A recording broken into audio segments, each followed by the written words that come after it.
Hello everyone, habari ya jioni kwa wale ambao watatutazama na kwa wale ambao labda watatutazama baada ya kipindi. Kwa kipindi chetu cha leo, niko na ndugu zangu wawili ambao tutajaribu kuzungumzia yale ambayo yanachipuka kisiasa na vile vile matukio mbalimbali katika sehemu ambazo tunazo habari. Kwa saa hizi, wacha nichukue nafasi hii nimkaribishe ndugu yangu Msimamo aseme jambo la kusalimia wale ambao wanatutazama, kisha baadaye Migunda atamfuata, ndio sasa tuanze kikao. Asante sana. Asante sana ndugu yangu Benson kwa nafasi hii. Kwanza nimshukuru Mungu kwa kuweza kutunemesha tena kukutana papa hapa. Hiyo ni shukrani kubwa haswa kwa Mwenyezi Mungu kutujalia haswa hiyo nafasi, lakini vile vile pia nianze kwa kumsalimia ndugu yangu hapa Miguda, lakini na wale mashabiki wetu ambao wanatufuatilia popote walipo, kwamba tumerudi tena papa hapa kuliendeleza hili ambalo linatija kwa ajili ya taifa letu. Kwa maana hiyo hatutachoka kusema na vinywa havitafungwa mpaka pale pindi tutaweza kusikizwa kama wananchi na kuona kwamba taifa linaelekea kuliko. Ni sina mengi haswa, ni kuwakaribisha kwa moyo mkunjufu, na nichukue nafasi hii pia kumpa mwenzangu hapa paneli mwenzangu hapa Miguda, naye pia asalimie, lakini ni kuwakaribisha wale wote ambao wanatufuatilia, lakini kikubwa zaidi tunaweza like na pia kusubscribe kwa ajili ya kuweza kukipa mbavu haswa kipindi. Asante. Asante sana ndugu yangu Miguda, we uko na lipi ya kusema? Asante sana kakangu. Mimi naye sina mengi sana ya kusema, ni tu kwanza kabisa nishukuru Mola kwa siku hii, na vile vile pia nitume salamu zangu kwako na kwa ndugu yangu Msimamo, na kwa wale wenzetu ambao wanatazama katika kipindi hiki, na pia kuwakaribisha nyinyi wote ili tujadiliane kuhusu nchi yetu na mabadiliko. Natumai ya kwamba tutakuwa na mazungumzo bora. Karibuni nyinyi wote. Asante sana kwa hayo maoni yenu na hata salamu ambao umefikishia wale ambao wanatutazama na wale ambao watakuja kututazama baadaye. Naweza sema ni jioni njema kwangu mimi, nadhani natumai pia ni jioni njema kwenyu, kwa sababu Mungu ametupatia uhai ili tukuje hapa tuzungumze. Kuna mengi ambao tunaweza sema leo, habari zikianzia. Labda tuwe Miguda, kwa sababu utakuwa ni mtu ambaye atatupatia habari kamili sana sana kuhusu vita ambayo kilitokea baina ya gavana wa Migori Ochila Yako na Mheshimiwa Masara ilipokuwa katika matanga hapo. Hebu tuambie imekuwa vipi na viongozi, mbona kupigana kwa matanga wakati ambapo mtu anapatiwa heshima zake za mwisho?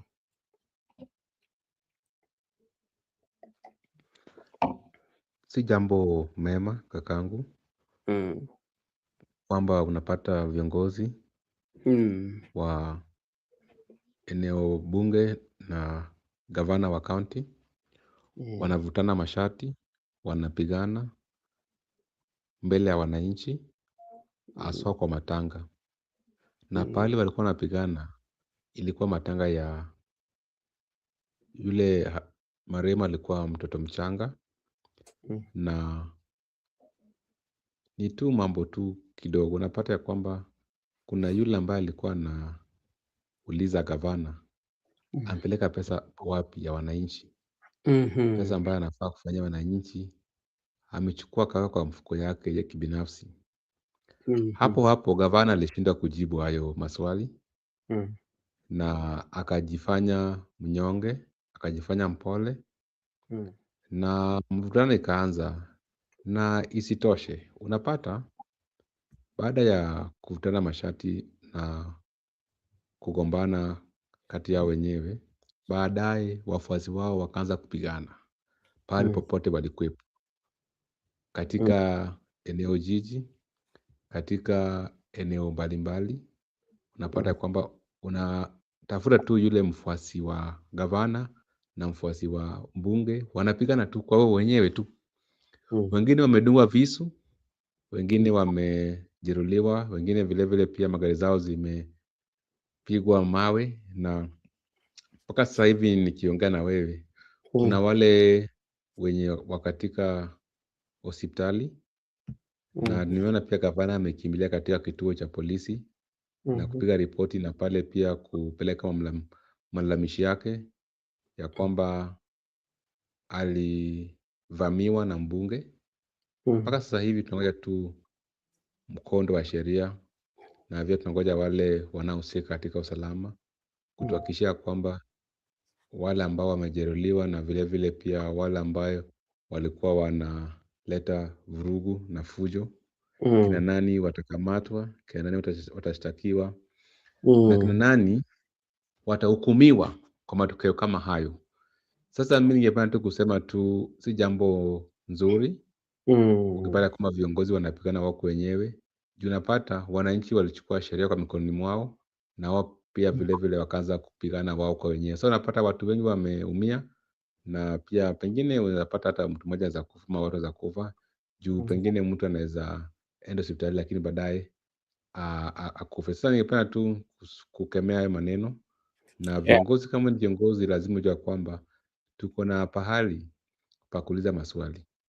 Tuko na pahali pa kuuliza maswali. Kwa mfano, unaweza uliza maswali katika county assembly, unaweza uliza maswali katika bunge, unaweza uliza maswali katika senate. Vile vile unaweza uliza maswali kwa njia mingi, lakini pahali pa matanga ambao wale familia ambao wamehofiwa wanaombolezwa, si pahali pa kuuliza maswali, na pia si pahali pa uwanja wa kisiasa.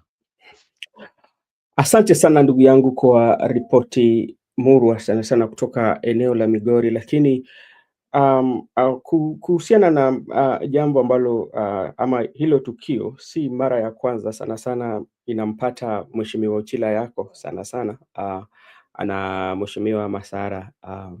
Hawa ni watu ambao wameshusha sana hadhi ya uongozi.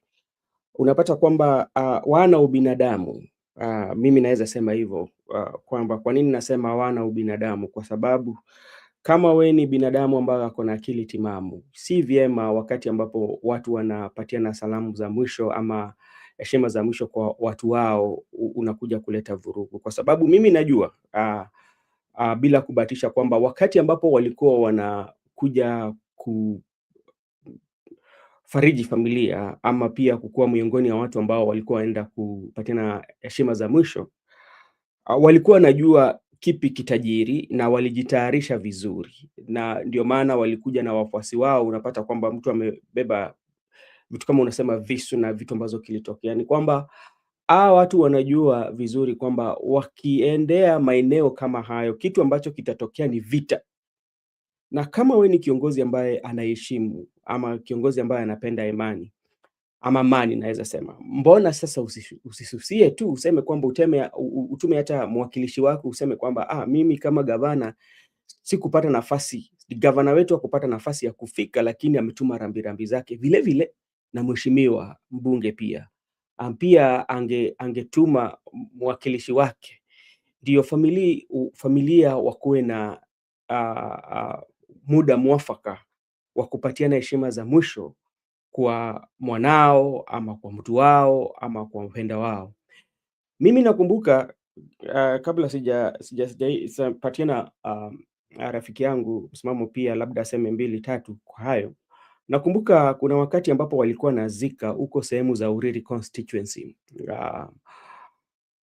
Kulitokea vurugu baina ya Mheshimiwa Ochila yako and Mark Nyamita, na ukiona hizo kanda, yani unaona kwamba kwa kweli uongozi haina hadhi. Uongozi ambao sisi tuko nayo ni uongozi, naweza sema ni uongozi wa ghasia. Unapata kama viongozi ambao sisi tuko nao, naweza sema kwamba wanafanya vizuri katika ghasia. Sana sana katika maendeleo ni nadra sana upate kwamba wanafanya. Na hiyo ndio imekuwa mtindo wao, na hiyo bado itakuwa mtindo wao, kwamba wanaonyeshana ubabe si kwa mawazo nzuri ama kutatua yale ambao yanamkabili mwananchi wa kawaida ama yale ambao mwananchi wa kawaida anapitia tatizo, lakini sana sana unapata kwamba wanafanya vizuri katika ubabe, kupigana. Wafuasi wao vile vile pia ni watu ambao wako katika mazingira hayo, kwamba mimi nikikutana na mfuasi wa Mark Nyamita na mimi ni mfuasi wa Ochila yako, mimi hatutashindana kwa hoja, lakini tutashindana kuona kwamba nani atakufa wa kwanza ama nani atapata kujeruhiwa wa kwanza. Hiyo ndio kitu ambacho labda wanasherekea sana, na hiyo ndio nilikuwa nasema hapo awali kwamba kiongozi ama viongozi wetu wameshusha sana chini hadhi ya uongozi. Sidhani kama hii itaitwa uongozi, labda hao wenyewe wanajua. Ndugu yangu msimamo. Asante ndugu yangu Benson na ndugu yangu Miguda hapa, lakini pia niwasalimie wale ambao wametujiunga nasi na upande ule wa comment, kama Kawa, kama Dawa, Brenda na kuna Paul Siang ambaye hawa wanawakilisha vyema upande huu, wapokeza msimamo.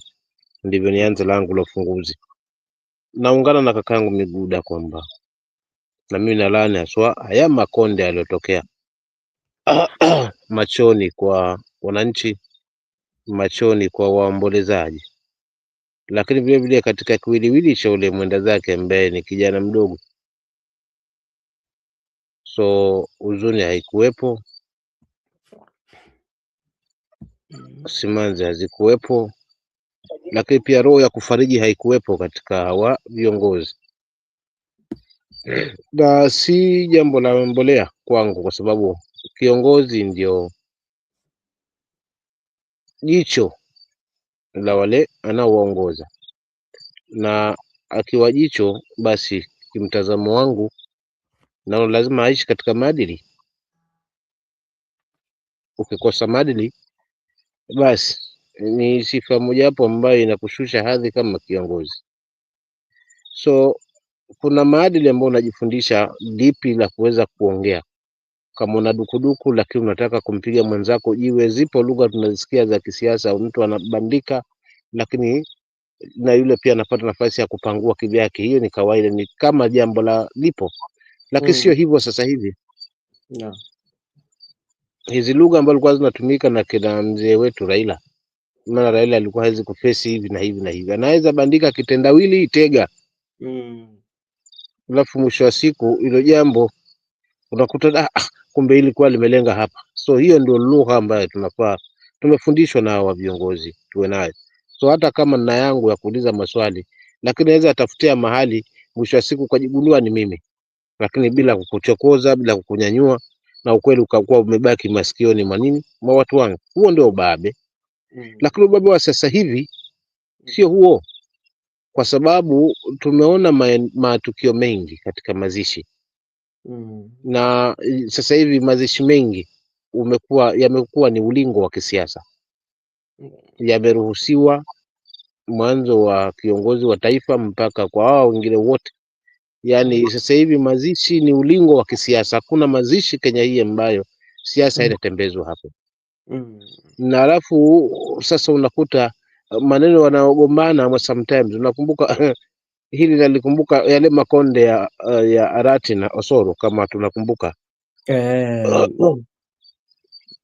Unaona watu wanalimana peupe, na wengi ambao wanapigana kufuatilia sio watu yao ni kinyume tena, mara nyingi huwa ni kwenye mazishi. Kwa hivyo huwa nalani haswa, naungana na ndugu yangu hapa kwamba haswa kwa yale ambao wafuasi sasa, kibaya zaidi hili lao limeenda mno.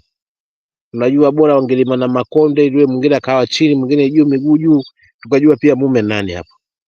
Alafu kila mtu akachukua koti lake akakukuta vumbi, alafu akatafuta mahali akakaa. Lakini kibaya kinachonikera mimi ambacho nalani vikali ni cha wafuasi kwa wafuasi, watu innocent ambao sasa mwisho wa siku wanachinjana, na ndio mwisho wa siku wao ndio wanategemewa kutafuta kande jioni. Watu wale wao ndio wanategemewa watoto waende shule, na wamelimana makonde, wametia na visu. Alafu mwisho wa siku mkubwa yule yule alomng'ang'ania yeye anakula baga, watoto wanachukuliwa na gari nzuri likipelekwa shule wakirejeshwa, alafu wanaenda mahospitali tofauti. Sometimes hii nayo ni mno kwa wafuasi wetu, kuwapa matumaini kupitiliza, kuwapika visivyo, misimamo ambayo na misingi ambayo sio. Kwa hiyo mimi nalaani kabisa, nasema hakukuwa na ukomavu wa uongozi na ni utoto, na ingekuwa zama zetu zile ulikuwa tukanyani sisi kwenye kuchunga bwana, ukiangusha tunawacha mnapigana makonde. Sisi tuko hapa kando kando, tunahakikisha hakuna mtu anaingia hapo, tunatafuta mume ni nani. So hao wangepata vichwa maji wakatolewa kwanza, wakazingirwa, wakalala na makonde, alafu tukajua nani bibi. Lakini kwa la kumaliza kabisa, na nchi katika nchi ya sheria, so nadhani sheria itafanya mkondo wake na kila mtu atajieleza kipi kimejiri, nani ameanza mwenzake, ili haki haswa ikapata kutendeka. Asante, mimi nitamalizia kwa hapo kaka. Asante sana. Unajua, Miguda amesema kwamba kuna sehemu ambazo labda zimetengwa maalum labda kuuliza kiongozi hichi na hichi.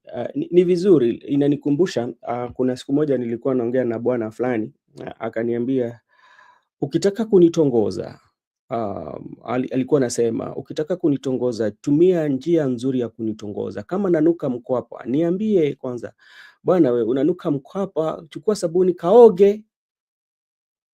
Unatumia lugha mzuri, si kwa dharau. Kama mheshimiwa sana sana Masara alikuwa naona kwamba mheshimiwa Chila yako afanyi kazi ambayo inafaa, kuna njia mengi ama njia mingi ambazo unaweza tumia kuhakikisha kwamba umepata jibu sawa, kwa sababu sehemu ambayo alikuwa anahutubia ama sehemu ambayo alikuwa anauliza swali kama hayo haikukuwa sahihi. Hapa tumekuja kupatiana heshima za mwisho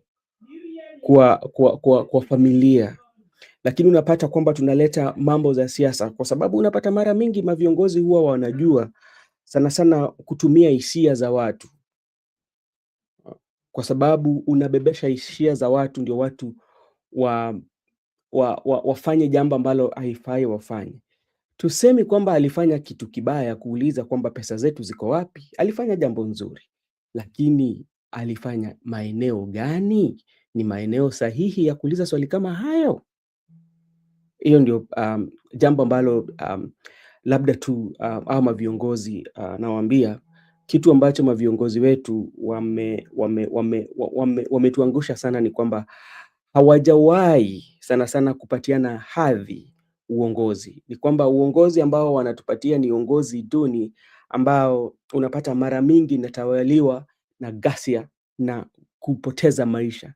Mavijana wengi kabisa wamepoteza maisha zao kwa hizi siasa ambao tunaona, ambapo ukiweza kuweka idadi ya mavijana ambao wamepoteza maisha yao kwa hizi ghasia, watu wakienda kwa matanga ama labda watu wameenda, ni wengi kuliko kazi ambao hao viongozi wametenga, ama labda kazi ambao wanaweza kwamba sema kwamba tumetengeneza kazi ambazo zinaweza ajiri mavijana. Unapata kwamba mavijana wengi wamepoteza maisha zao kushinda zile nafasi za utaji ya kuajiri mavijana ambao labda wao wanaweza sema kwamba tumetengeneza. So unapata kwamba hiyo sio uongozi ambayo sana sana inaona kwamba inashinda kwa njia ya ubabe na ghasia, watu kukufa, watu kuingia hospitali. Na unapata pia hawa watu wameenda hospitali, wataenda pale, utapata kwamba zile huduma ambazo walikuwa wanafaa wapate hawawezi pata.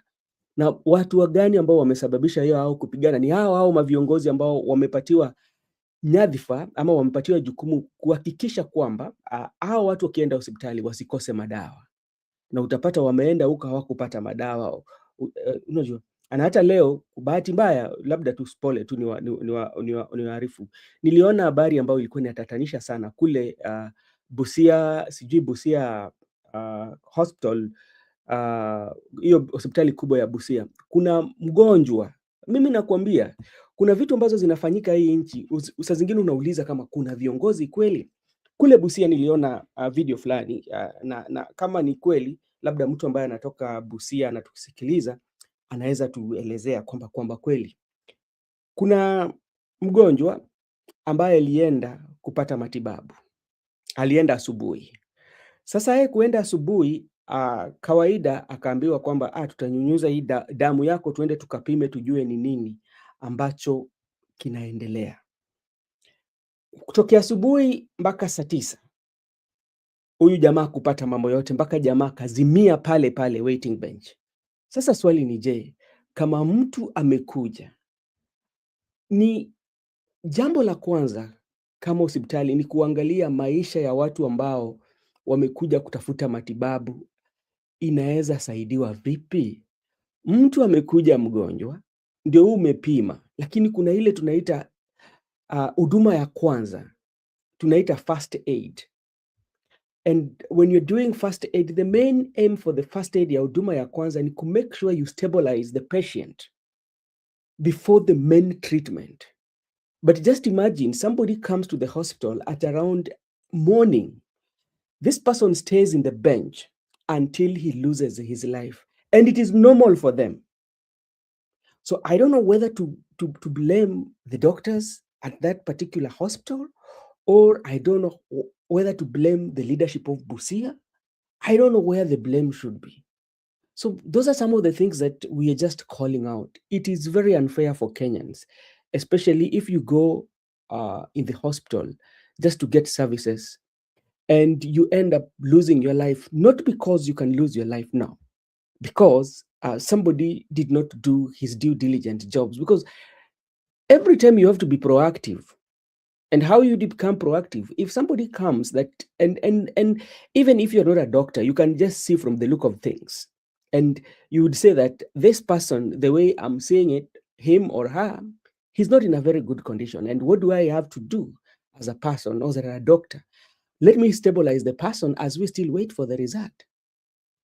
But this one, and remember, the result did not come out until he died. So what do you want to tell me? Thank you so much, everyone. This is Brother Benson. And let's jump to the discussion of today. We have few that we want to talk about here. First, Edwin Sifuna today responded to Oburu. The same time, the tribunal holds Edwin Sifuna removal of Secretary General of the ODM party. They went to court, and now, as it stands, Edwin Sifuna has got court injunction, so still it means Edwin Sifuna is still the party Secretary General. There's another news coming from the courts, especially in Embu. Embu court dismisses petition against Mbeere North MP Wamudende over deposit failure.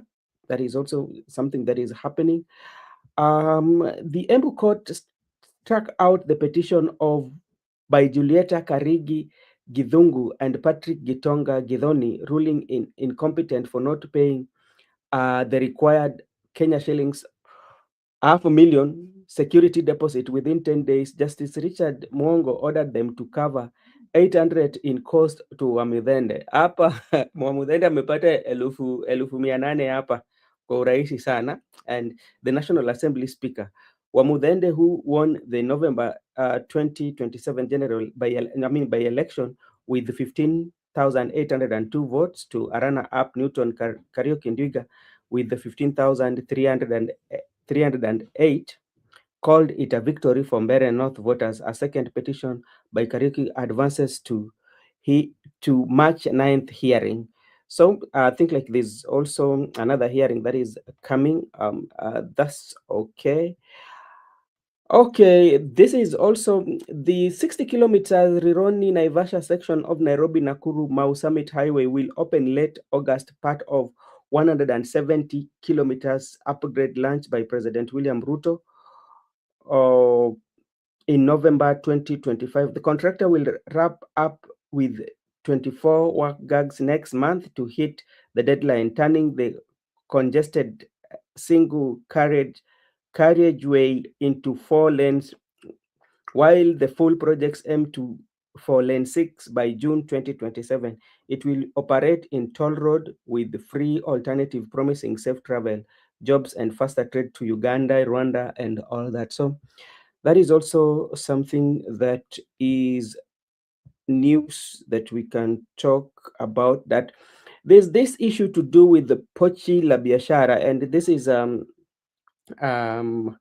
what happened in Safaricom, but I don't know what is this. I don't know whether you saw what happened yesterday when President was in the northeastern. Some breads were thrown at. They threw some bread, and when he was doing his um, uh, Nyota Fund, somebody here by the name Master Desh. Mr. Ruto, why can't you find yourself a job abroad and let Kenyans elect someone who will create for them at home? Okay. Hao ni watu wetu wa Twitter. So that is what is there. And also Sifuna still insisting that the only reason why he was expelled from the party is because he's not supporting President William Ruto.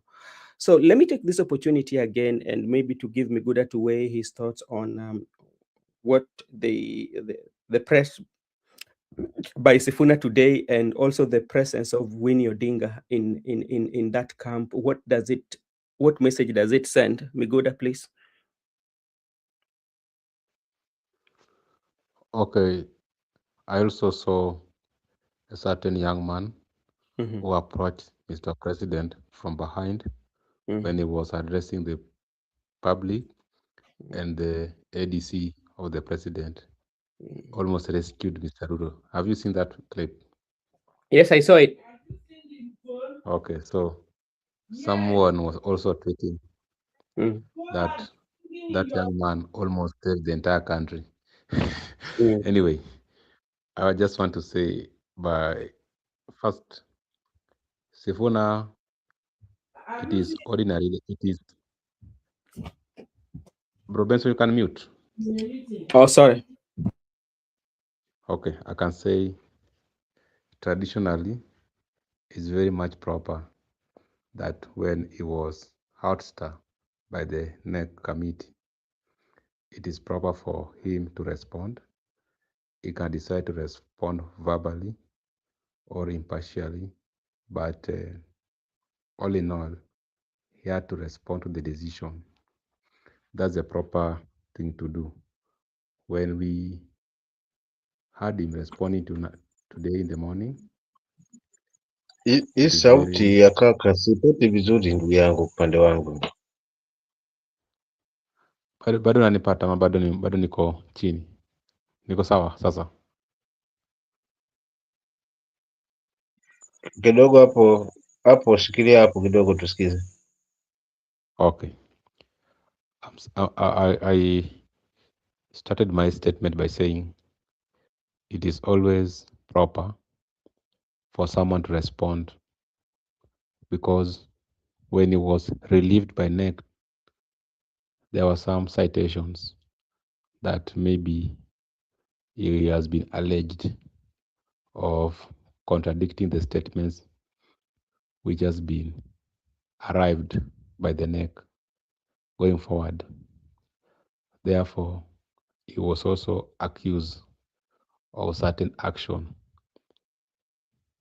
People expected him to respond, and he responded also pointing reasons why NEC arrived into that decision.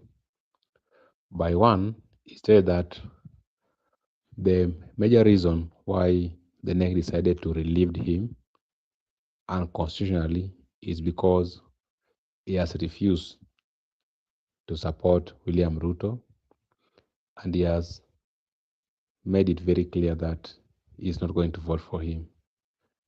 They are coercing him to support William Ruto, with which, if he fails to do so, they cannot allow him to hold positions into their party. The response are very clear. Later they moved to court. The tribunal also halt the removal of Edwin Sifuna as the SG for ODM, citing that it was not properly conducted in accordance to the rule.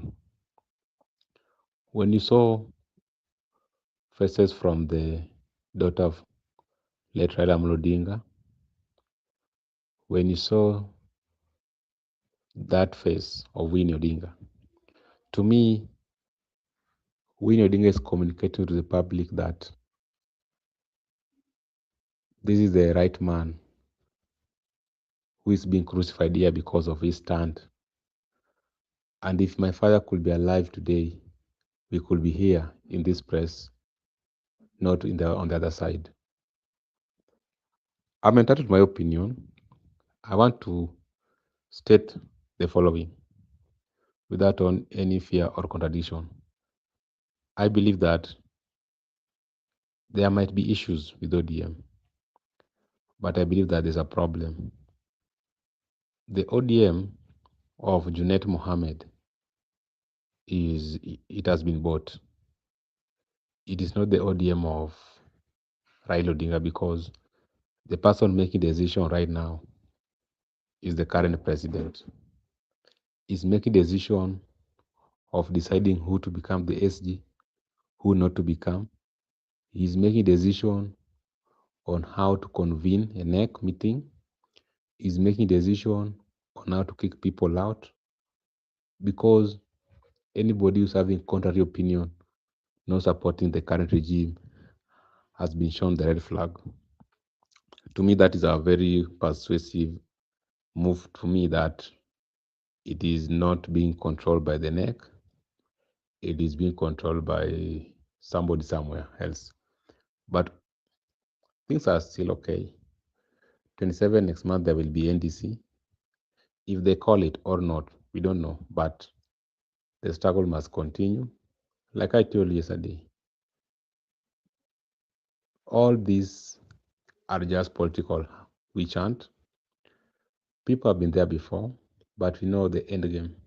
The current people who are chasing Sifuna, very soon they will shut the door. Like I've told you currently, of late, you have not seen the Kikuyu lawmaker on the limelight. He's missing in action. But some months ago, he was the person defending Kasongo. It's very clear that Gachagua also defended Kasongo. Today, Gachagua is out. What makes you think that the Wanga team will not be shown the door? Just a matter of time, they will be shown the door, but the new team that is going to group against this current regime are going to be the darling of the people. I want to maintain my statement that personally, I don't have any issue with the two teams, but there are things that must be said clear. And I want to say this today. If you look at the ODM Junet, they are attacking Uhuru Kenyatta of previous election. I have a simple question to ask. Sifuna was kicked out because he has made a decision not to support William Ruto. Instead of attacking Sifuna on those issues, they are now attacking Uhuru Kenyatta. But the UDA members of parliament, or the Rift Valley members of parliament, they are not attacking Uhuru Kenyatta. Why do they want to bring enmity between ODM and Uhuru Kenyatta? You know, when you attack Uhuru Kenyatta, you attack a certain community at large. When you talked about ODM, you refer to a certain community at large. This issue of bringing enmity between two communities at the benefit of the president, that one will not work, because what is the agenda of Uhuru Kenyatta in removal of Edwin Sifuna? And if that is the case, must Uhuru Kenyatta be at the agenda for the ODM rally? Because today the entire rally was about Uhuru Kenyatta. Why can't UDA members attack Uhuru Kenyatta? Why can't Rift Valley members attack? They want to use ODM, but I'm glad because it's Junet who was attacking Uhuru Kenyatta. So Junet is hiding to be from that community where ODM is having majority of the members of parliament, but he is not. So when he's attacking the former president of the previous actions, what is this that they are trying to show us? That there is a beef between the community A and B, and the people who have been attacking a shower of tribalism. Why do they want to manufacture an non-existing enmity between these two communities? Because for one person to benefit, we must look things beyond what is there, because that is my view. You are being used, you are being commanded that when you arrange your rally, this is your agenda. Because they know very well the young Turks will not discuss the agenda being manufactured from State House. So they have decided to use the people who are weak to do so. So that's my worry, because they are trying to create enmity between communities, which they non-existing. Because right now, the ODM, where ODM is dominant, is not producing presidential candidates. And from the look of things, the other side also might decide not to produce a presidential candidate in the running mate. But they want to make it a local war between these two communities for them to thrive. People should not thrive by bringing Kenyans into chaos or into wars, which is non-existence. Because you can't bring two people into war, even if Uhuru did so. How is it now making sense today that Raila is no more? Uhuru is not the president. How is he going to influence 2027? Because Uhuru is not holding power, Raila is not contesting for the presidency. And even if Uhuru remains Raila before, how is it now making sense in the forthcoming election? So these are just stupid politics, non-existent war you want to bring to divide the community so that you can thrive when these people are into wrangles. If you are a person being directed and getting instructions to do so or to play such politics, then you are not a leader. The next thing you should be shown by the people is you should not be re-elected back to the August House. So I want to conclude by saying that Sifuna remains SG as per the constitution, as per the court, but as per the action and movement, the Oburu wing has moved on. They don't recognize him as the SG. So we just have to live with the reality and move. But most importantly, you have asked me about the issue of Winnie Odinga. Winnie Odinga, to me,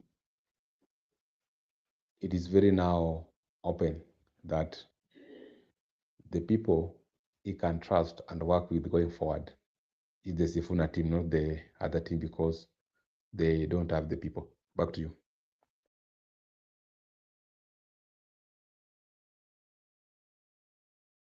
Thank you so much, Miguda, for that submission. I can also see Mr. Joseph. I've also received a message from Gypsy Con.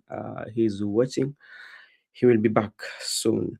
Before even I invite Musimamo to say and Joseph to say one thing, one thing that the wing of Oburu Odinga has to deal with, because they're doing things in hurry and they do not have proper messaging. And countless times they've contradicted, especially Oburu have contradicted his statements several times, and that one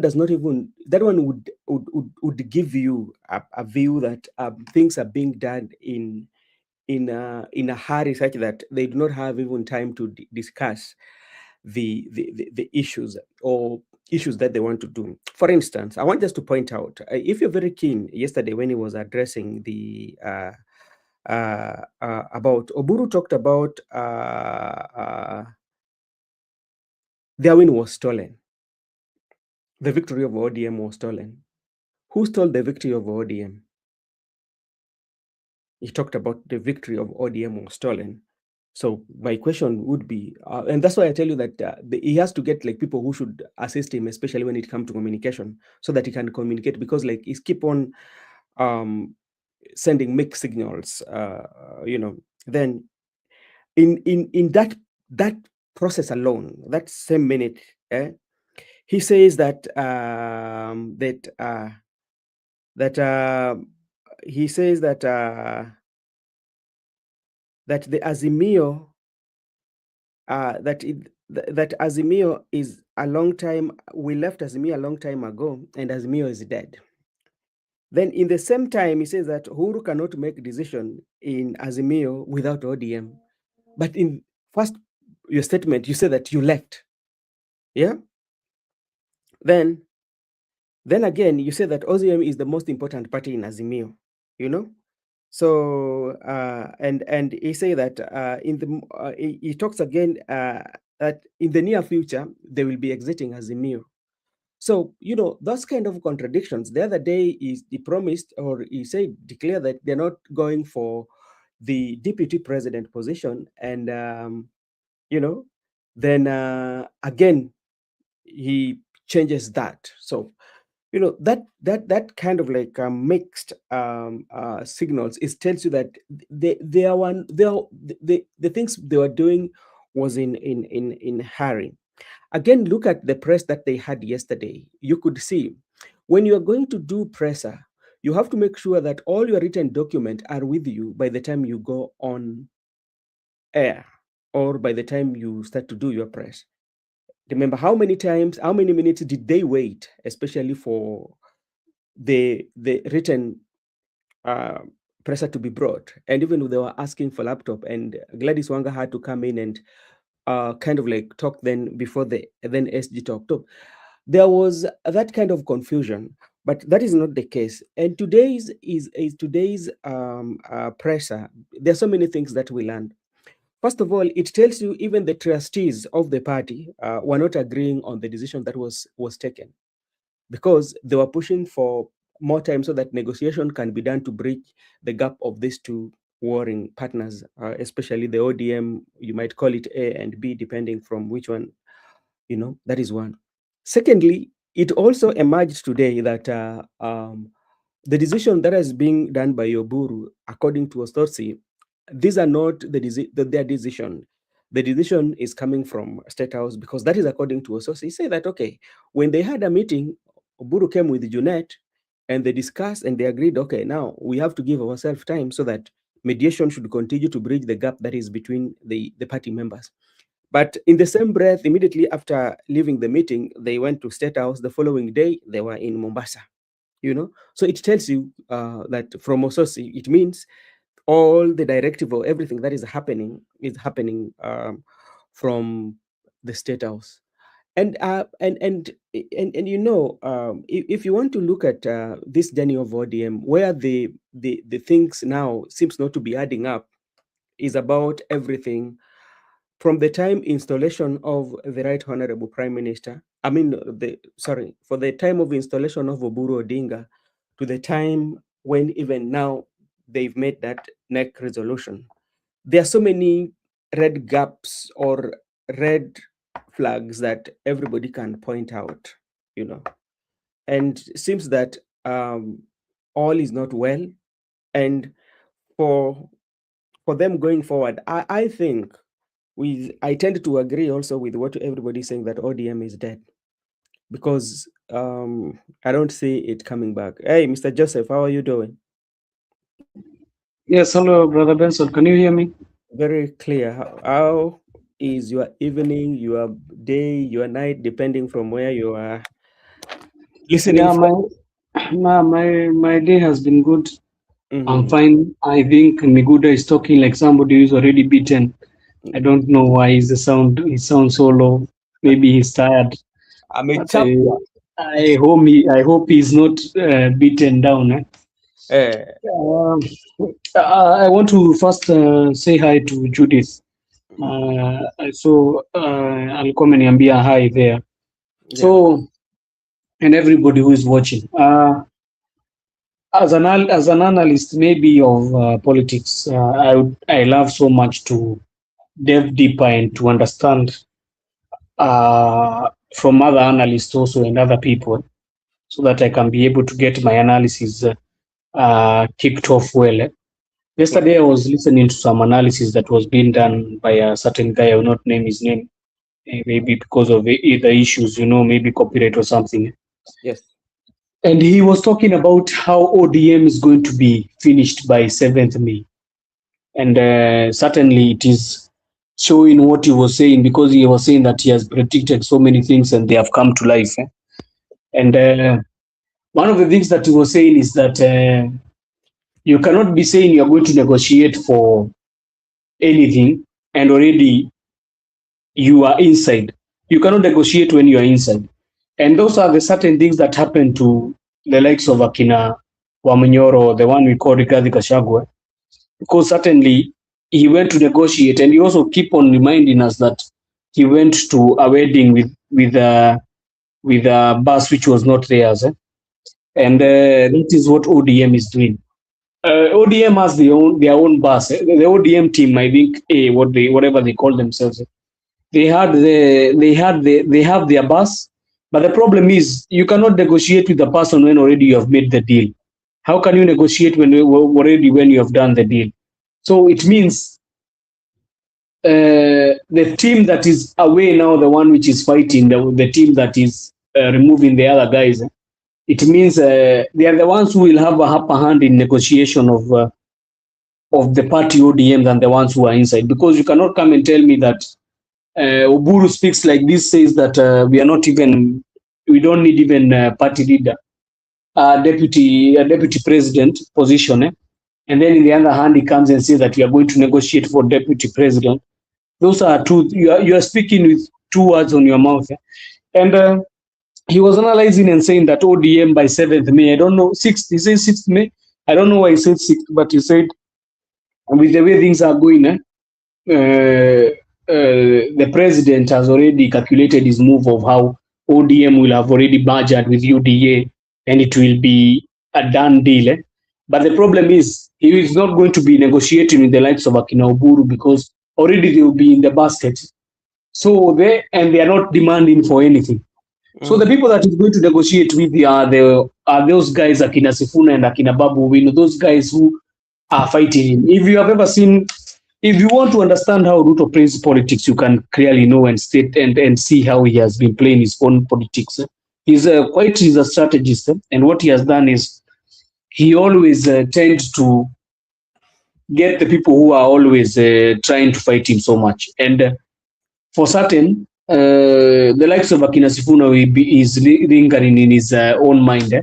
And the likes of Akina Oburu, they are not now a threat to him. So already they are in the basket, and he can wield them the way he wants. Because even from the certain quarters that we are hearing that the meetings have been held in State House, and that they have been, the directives have been coming from State House, it clearly shows that those guys already, the deal is done, and it's even they cannot negotiate for anything. So I was listening to this guy, and I liked his analysis, and he was talking about Sifuna and how he has been of late been a person who has been a thorn in the flesh of these guys, and certainly he was asked if Sifuna and the team are going to be very strong, and clearly stated that by the road to next year, Sifuna and the team will be very big politically, because it means if they start this Linda Mwananchi forums they are going, it will be another game changer for them. But I would like to talk about Azimio, because it is not clear or certain, because you cannot come here and tell us, you cannot have your cake and eat it, and you come and tell, and you cannot have your cake and eat it, and you come and tell us that Azimio, you are in Azimio, you wanted discussions to be done, but unless you are telling us you are not in Azimio, who told Oburu Odinga that ODM had left Azimio? Because he has just been put a secretary general, a party leader the other day, even if he has not finished 3 months since he has been in office, and he has started saying that they left the Azimio coalition. When did they leave Azimio coalition in the first place? Which date? Because it has not been gazetted. Then if they left Azimio, it's well and good. They're supposed to relinquish the party membership they have in parliament. Because if it means you have let out Azimio, it means because Azimio coalition is the one registered in parliament with the minority, it's not ODM, it is Azimio coalition, because it was the second leading party. If they are going to go in terms of UDA, ODM, and the other ones, is okay, well, then they can still go at it like that. Yeah. But right now, you cannot tell ODM. ODM is going to have joined the broad-based and they are going to be in government. So we need the opposition who are going to be the likes of Akina Wiper, the ones who are going to be the official opposition. And they are needed to be given the deputy, the minority leader and the deputy. So it's very hard and tricky affair for him. That's why you see he's talking with both sides of his mouth, because he knows that I will not say even he's lying to people, because with the certain things that he's talking about, how ODM, I don't know, they did what they are the majority. Yes, we believe they are the majority, but how are you saying now? Have you known that now Uhuru Kenyatta did not help Raila in garnering the presidency? We have been here. Why did you not bring those things up when Raila was still alive? You know, one thing that I also learned from that guy is that if there is a politician who is ever lazy in ODM, it is the likes of Akina, it's the likes of Oburu Odinga. He has been a person who has been carried all through by his brother till now where he is.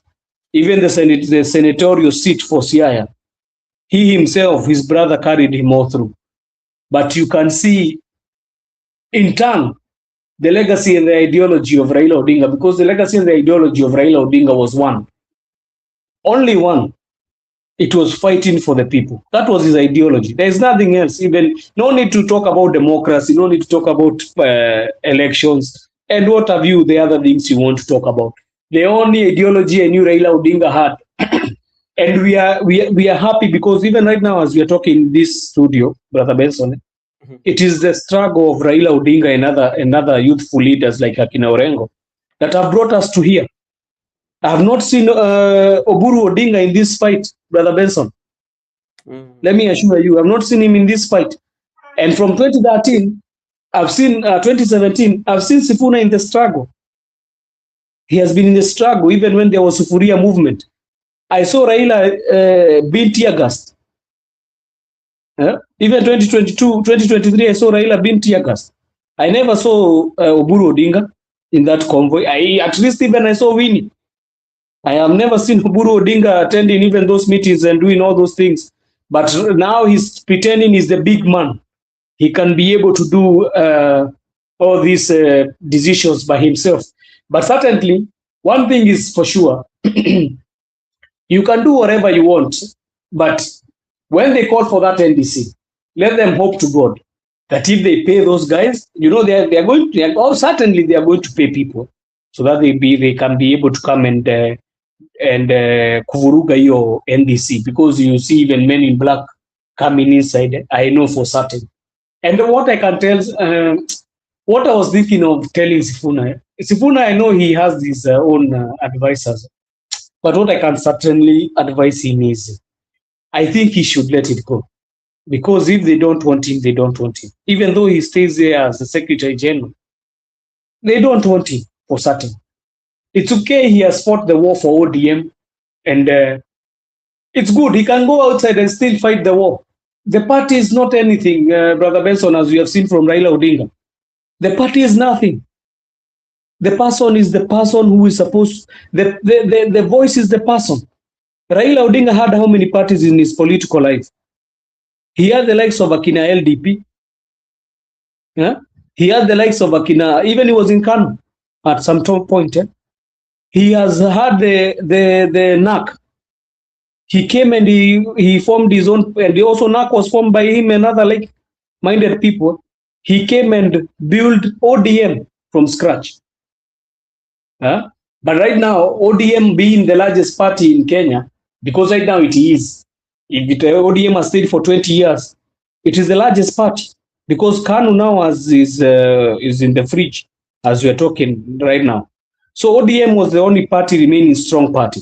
But right now you can see A party that was built 20 years has just been finished within 4 months. It's very shameful. It's very, very shameful. And I can feel very bad by you. I don't know even where Oburu sits, that he think he's doing the right thing, because you as a big brother, because he's older than Raila by almost maybe some months, I think he was supposed to be the one who has the wisdom that he can be able to tackle issues within the party. We saw when people came at Sifuna, Raila Odinga tackled that issue very easy. But I think for certain situation is like that. Those are things that are happening. And if they say whatever they say that their team is the one which is more in the government so much, or they are the ones who are saying too much, they are the ODM, real ODM, there's nothing we can say. We need to prove it through an election. That is where we are going to prove it. We cannot prove it right now. But let me state one thing. I think it's very unfortunate that we are having a president who can be able even to damage a party to this level, and he can be able even to try and bring other comedians so that they can be able to come and say they are going to run for Nairobi. I think that one is going to be a very difficult affair. For if there is somebody who is going to have a very rough road in 2027, I can certainly tell you that one without a shadow of doubt as I am speaking right now. It is that guy called Jalango. If he has been destined to come and pick it up from Sifuna, I think he's a joke of a century. But whatever we say here is our opinions. Mine is that it's very shameful that the elder brother has finished the party within 4 months. The party that had taken Raila Odinga 20 years to build. It's very shameful. Those are the only words I can say about this. But wherever it goes, Sifuna, me, I'm praying that there's nothing he can do more. I don't even see whether court or what. They don't want him. He'll not be having a very easy time. It's better he accept the verdict. Just pick up himself. Let them form with like-minded people like Akina Babu Owino, the likes of Akina Orengo, the likes of Akina Caleb Amisi. I think even Otsotsi should just relinquish the party position and say, also me, I have left the party deputy party position. But I'm telling you, within the thing, today I've been looking even how people have been interviewed within certain quarters of the media, and they were very angry, starting from Turkana. I saw those videos, and they are angry. They're saying now, I think ODM has, and that is a very painful word. It's very painful. I don't want to term it here, Brother Benson. It's very painful. That only 4 months we are talking about dead ODM. 4 months have not finished since Baba was laid to rest. We are talking about dead ODM. It's very shameful. It's a shameful act. All right. Thank you so much, Joseph, for your time. I see my brother Musimamo here, I tend to agree with you, especially when you say that Sifuna should let it go, because Miguda also said something like that. But that also brings us to an issue of testing the elasticity of our political parties and the 2010 constitution. What does the 2010 constitution give us in the cases like this? Because like this could be one of those case study, especially because you look at the secretary generals of all these political party. That's how sometimes they end up. But to me, if I was Sifuna, though, maybe the legal minds behind Sifuna, maybe they somewhere where they feel they are getting some ray of hope, bearing in mind that Winnie Odinga also is there, because like he talked about the party certificate. Then he said that is not for the public, that is for the ODM. But something that we have to look at, because like I was looking at this and looking at the life of Raila Amolo Odinga, especially when it comes to political parties. I look at almost like around is it 2 scenarios. When Ford Kenya, when he was in Ford Kenya immediately after the death of his father, when he felt that it was not working, he decided to move, and he moved with the crowd. again, when they had that memoranda with President Moi, and Moi kind of like disappointed him at the last minute by giving Uhuru Kenyatta opportunity, he moved on to maybe to ask Msimamo that would Sifuna follow that syllabus on what Raila did rather than going to the courts, because you cannot fight President William Ruto. First, he's in the government. He has all the state machinery. How are you think about that? Would he read that book?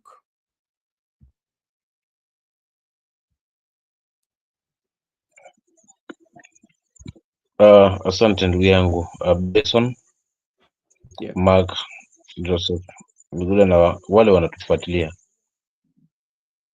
Kiukweli mimi nasema kwamba mtazamo wangu, Sifuna angeendelea na safari yake tu. Kashatolewa, kubali, kashatolewa. Mawazo yake si yake tu. Vita hivi vyake anavyopigwa tu si vita vyake tu, ni vita vya wengi. Wapo wanaofungamana na mawazo sawia na ya Sifuna, basi angeenda hapo wakaunganisha hii nguvu pamoja, wakaingia ground, wakaachana na ODM ilivyo, tuone tutokea wapi.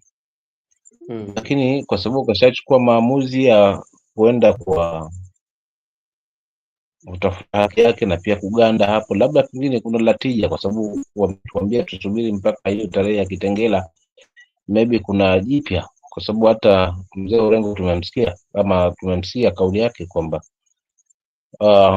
alitoa mfano pale wa zake Odinga alivyokwenda kukawa na nini na mashaka, but this time around haya mashaka na kifo cha baba pia wacha tu.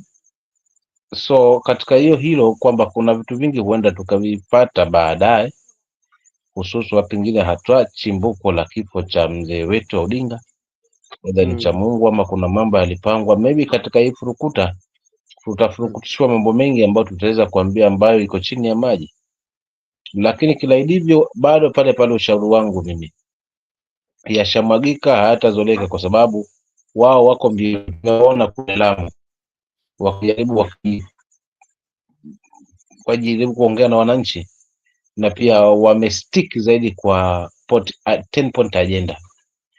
Wakajaribu kurai pale wamama, wakajaribu kuzungumza yale wamezungumza kwamba wamama watapata haki sawa. Kwa hivyo yale yaliomo ndani ya NADIC report kama vile masuala na compensation na kadhalika. Sasa swali langu likaniuliza, wanaiba hii injili, na katika mkataba ambao umewekwa haswa wa maagano wa hao waliotia saini, ambao ni mwenda zake mzee na kiongozi wa kwamba utaishia mwezi huu wa 3. Katika hii hali ambao wanainadi sasa, na ndio kigezo kubwa wanaingia mashinani wakisema kwamba huyu mwingine haswa ambani Edwin Sifuna alikanganyana haswa na mwenendo na tabia ya chama na katiba ya chama. Kwa hivyo alienda akaongea yake, lakini kiukweli ilikuwa ni yaongee ya chama. Kwa hivyo hilo ndio kosa kubwa ambalo Sifuna anaweza kutubuliwa, na bado wanarai wako kwa kampeni na wao wameingia huku na shambra wakajaribu kuzungumza. So katika hii hali unakuta kwamba already hapa Sifuna yeye yuko na watu. So kimtazamo wangu stick akaangalia wale ambao wanafungamana na yeye one term. There are so many. Ingia hapo, ongezeni hiyo nguvu hapo, kwa sababu the more mna strengthen hiyo nguvu, the more mna weaken, mnamweza mnamlemaza haswa huyu mpinzani wenu. But for instance, pengine wachukuane sasa Young Tax, Babu Wino na wale wengine vijana wa sasa, tunatengeza vuguvugu letu ama vuguvugu letu, kwa sababu tumeona kwamba sasa hatutatendewa haki huku baadaye kule mbele twendako, bado still tutakuwa tuko pale kwa mtoto kumuita mwana, ama kwa kuchukua mzigo kwa bega kuregesha ndani kwa kichwa kuregesha begani na mwili ni ule. Unaona, kwa sababu tutakuwa kuna mvutano, hawa wanafuata hawa wanafuata hawa. So mwisho wa siku tutampa mwanya huyu ambaye tunashinda naye. But jambo zuri arudi na wenzake wote akaribishwe na viongozi wale wengine ambao wako na maoni naye sawa, wakae chini, ameweza wapange na wachana na ODM jinsi ilivyo, kwa sababu Oburu kashaiuza na kashakubali haswa kuuza chama kwa bei rahisi. Kwa hivyo wafuatane, kwa sababu Winnie hata akiwa pale, yule ni babake mkubwa, kashafanya haya. Mama yake yeye kashapua doketi. Sidhani kule mbele kama atakuwa sikio alafu azidi kichwa, ama ageuke kuwa nazi ashindane na jiwe. Kwa hivyo kwa hali hiyo tu ndo ambayo inanipa mashaka mimi upande wa Winnie. Asante, huo ndio ufunguzi wangu. Okay, asante sana msimamo. Yes. Naweza jibu swali imeulizwa hapo na Sima Pole kabla Marco Bura ameingia. Amesema kuwa PPRD has ignored the removal of Super SG. Wacha ni mjibu kwamba PPRD waga inatekeleza mujibu wa vile rais anasema. It is the political parties something I think ndio waga inasimamilia mambo ya vyama and it wills to within the power of the president. So even when he's doing this, he knows clearly what he's doing. He's trying to bring now a war direct at the footstep so that ODM can disintegrate even further. That is what it is being done. There is nothing short of what we can see. These are just PR statements from the political parties registrar, and I don't believe in anything she said, because anything he says, because we have seen in certain quarters when even parties were trying to be formed, even in 2022, that lady, the one who was there, I don't know who is now there, the registrar, I don't know is who right now, but we could see that the president had, after 2023, the president had so much power within that registrar, and I don't take of anything they can do. So he's just trying to muscle up and show that kuna ka democracy kanafanywa hapo, lakini he's trying to bring the fight to the doorstep so that they can be able to disintegrate further. Unajua wakiendelea ku disintegrate hivyo, we are hearing stories of even Junet saying we are going to have those stories of how even the 2022 election was done and how the problems that came in. So, and how even Uhuru and the other guys were involved. So I think Ruto is playing a hand in that. Okay. All right. Thank you so much. And also, if you listen, and I usually tell you, be very, very, very keen, especially when you listen to some of these politicians. Their main aim is to divert your attention and elicit your emotions. And if you're very keen, if you listen to what Junet Muhammad said about watu wa Western, kwamba nyinyi watu wa Western ndio mnaharibu vyama vya watu. If you say like that, what does it mean?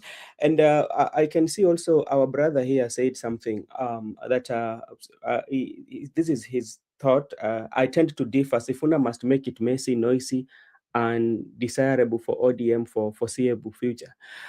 I agree with you, but now when you talk about ODM, what is left in ODM? Because remember also somebody that you're dealing with, you're dealing with President William Ruto, because like from what Orengo was saying, that there's quite several meetings that have been held in Kilgore's home with the same people, and also few in State House. So it means what is happening in ODM is not something that started the other day. It started the very moment that the Raila Raila had his last breath.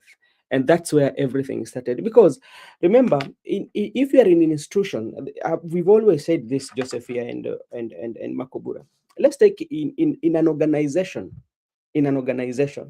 where you have organization, we have the party leader, then we have the two party leaders, or the three party leaders. The three party leaders.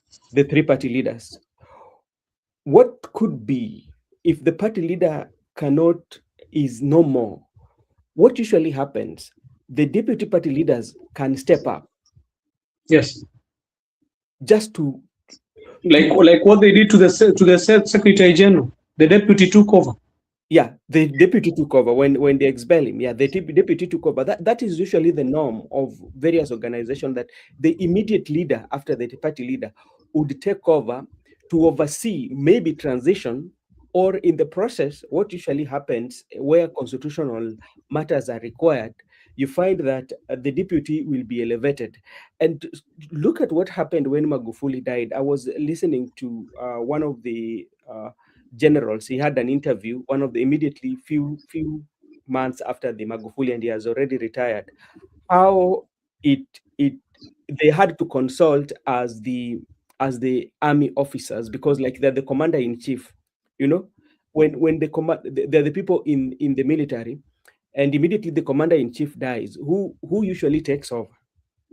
And not only even in the presidency, Brother Benson, also in party politics, because Magufuli was a CCM party leader. Yeah. So who took over after Magufuli? It is the deputy who was this lady Samia Suluhu. She took over the reins of power in the presidency, and also took the reins of power in CCM as a party leader.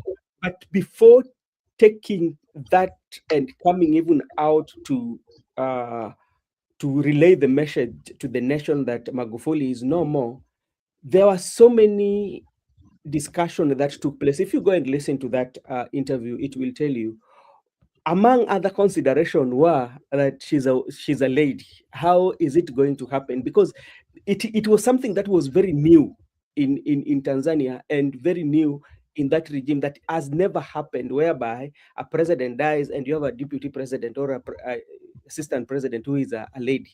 How is this one going to happen? And that could have happened, especially with ODM. You know, they could have waited. Remember, before even the body of the Right Honorable Prime Minister arrived home, everything was already been done. You know, Sifuna talked about it. They had already even found the party leader. They have already found the party leader. They did not even have time to call the members of the public, because it was true that Raila has died, yes. But it is also a norm just to call the people and tell them, now we want just to convey our condolences as a party, that our party has died and this is what we are going to do. That, put that one aside. Also come on how the Orengo is talking about, and Sifuna also, Orengo talks, and Sifuna also has said that there have been talks including Winnie Odinga, Mama Ida, and the trustees. And what I came to realize today, Nyong'o is a trustee, Orengo is a trustee, Wako is a trustee, which I did Fred Gumo. Fred Gumo is also a trustee. Yeah, Fred Gumo is a trustee. Oh, I know Amos. He's a trustee. Oh, I know Amos Wako, I know Orengo, Nyong'o. Also, Fred Gumo is a trustee. And I saw them with Sunday with Sifuna, Sunday. And even today he was mentioned his name. Okay. So it means that ODM, from the way things are, everything is divided, including the trustees. Maybe the trustees who feel like, okay, the wing of Junet Mohammed is okay, the wings of Wanga, and the one for Sifuna. But from all indication, it means the wing of Wanga and Sifuna, they've taken the advantage that they are with the president, so anything can happen. The power, you know, so they decide to drive whether they want. You know why I want to differ with Park? It is one thing. I want to ask a very genuine question. What do you think is going to happen in the NDC on 27th March? That will be war. It will be war. Sifuna cannot be able to. They will have, even if it is paying people, so that they can be able to bash him off. And I'm telling you, even if it is not right now, even during the NDC, they are going to make sure they have kicked out Sifuna by force. Even Sifuna himself came and told us it is war. Himself said they are not able to talk now on ideologies and ideas. Now they have gone to war. And let me tell you, there are some things you always check and you see if it is a losing battle you are fighting, Brother Benson. And certainly for sure, Sifuna in the NDC is going to be kicked out. Because me, I just want Park to answer me just that question. What does he think will happen in NDC of 27th March 2026?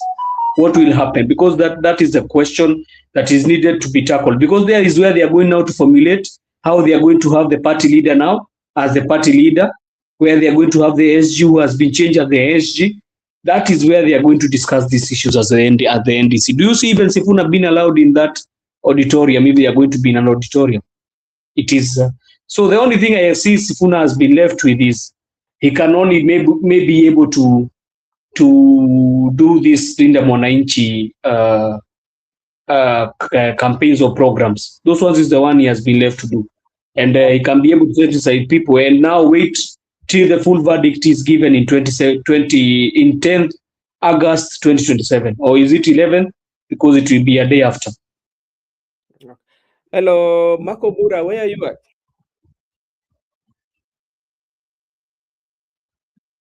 Marco Bura.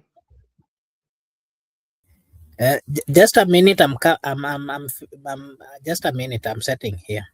Okay, no problem. Just let me know when you are set up. And okay, let's continue. I think Msimamo had already given his view. Maybe Miguda, you've been out for long. When you look at the legal mind, especially from the likes of Orengo and maybe Sifuna, maybe the people who have given them the go ahead to take this battle to court. At the end of the day, do you think they might win of the people? Because like what also is going to happen, apart from the courts of public opinion, there's what we call political transaction that you cannot go away without mentioning, whereby the people will be given money so that everywhere that Sifuna goes, especially, he will not have a chance to address anybody in Nyanza. But every time he goes there, he will always get those, because it has happened, even President William Ruto, when they were not agreeing with ODM, then he was not able to, even to, if he goes to Kondele, gari yake itakuwa itapigwa. Remember Kalonzo Musyoka, when differed with Raila Amolo Odinga, he took long time before going to Nyanza. What about for Sifuna? How will he win this? In the public opinion, that enmity will be there, and in the courts, how is he going to win that?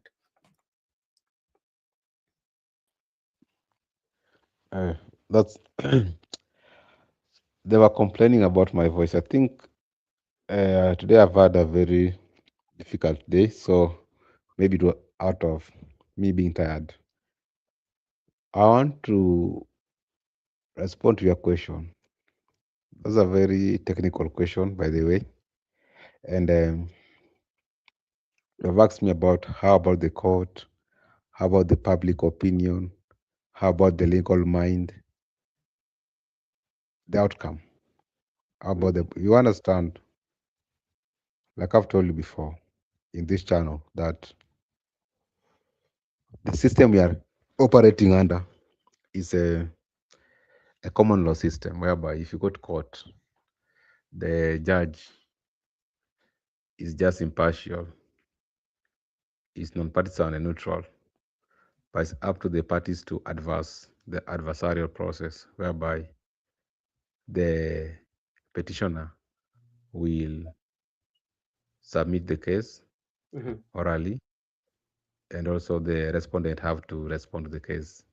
But it's up to the judge to make a determination based on the submission by both parties. What is very technical about that question is, you understand that you have asked me about public opinion and the court itself. Sometimes these judges make decision based on the public. You can, as a judge, because right now, when the case is before me as a judge, it's up to me right now to prove my school of thought or my intellectual capacity.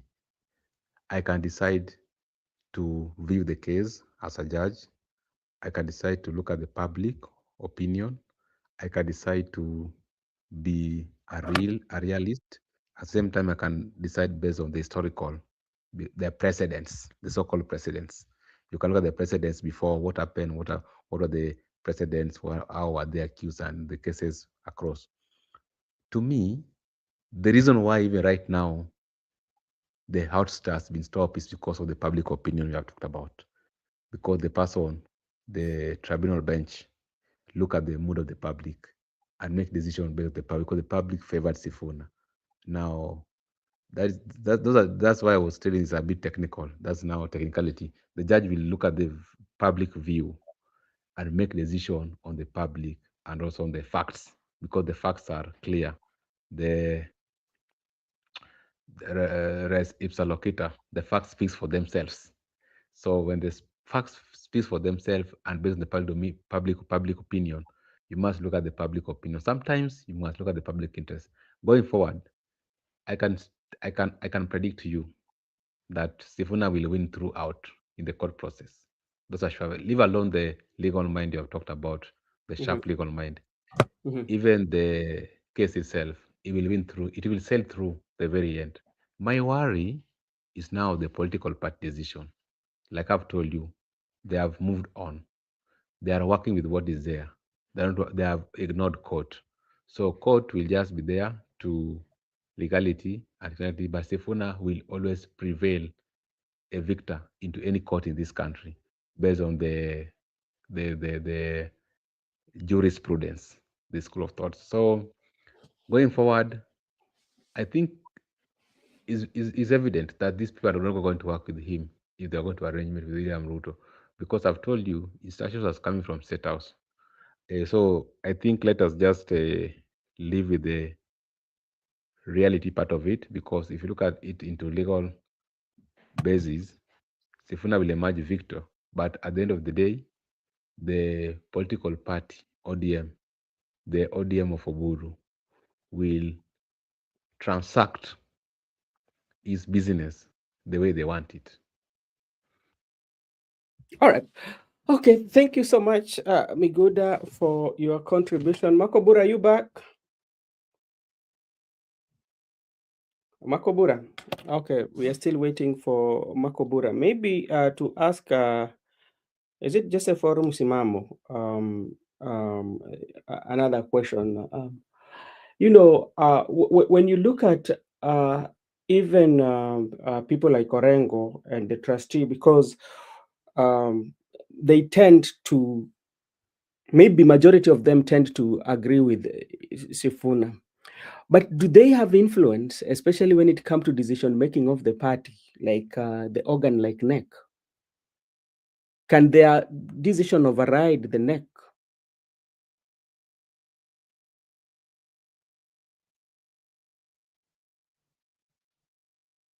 Hello, Mr. Okay. Let me proceed before my two brothers come in. The decision of the NEC is subordinate to NDC. The super body that no one can override is the NDC. Okay. So these are just NDC can rectify everything. All right. Okay. Thank you so much. Let me come to Msimamo, because, like, from look of things, I can remember very well when Raila Odinga was being laid to rest. President William Ruto committed that nobody is going to take ODM to opposition, and he said that he's going to make sure that that one does not happen.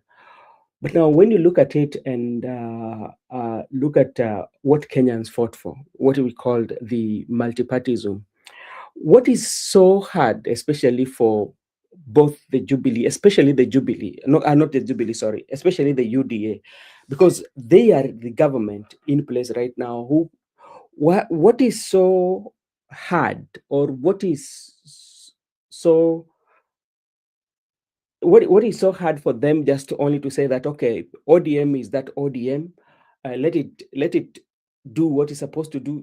We as UDA, let's make up on how we can win the general election. Say that because 10-point agenda, this is what we've done, and we're not able to actualize the 10-point agenda that made us even to have this broad-based government. Now, let us find a way of us going by ourselves. Then what is so hard for UDA to do that?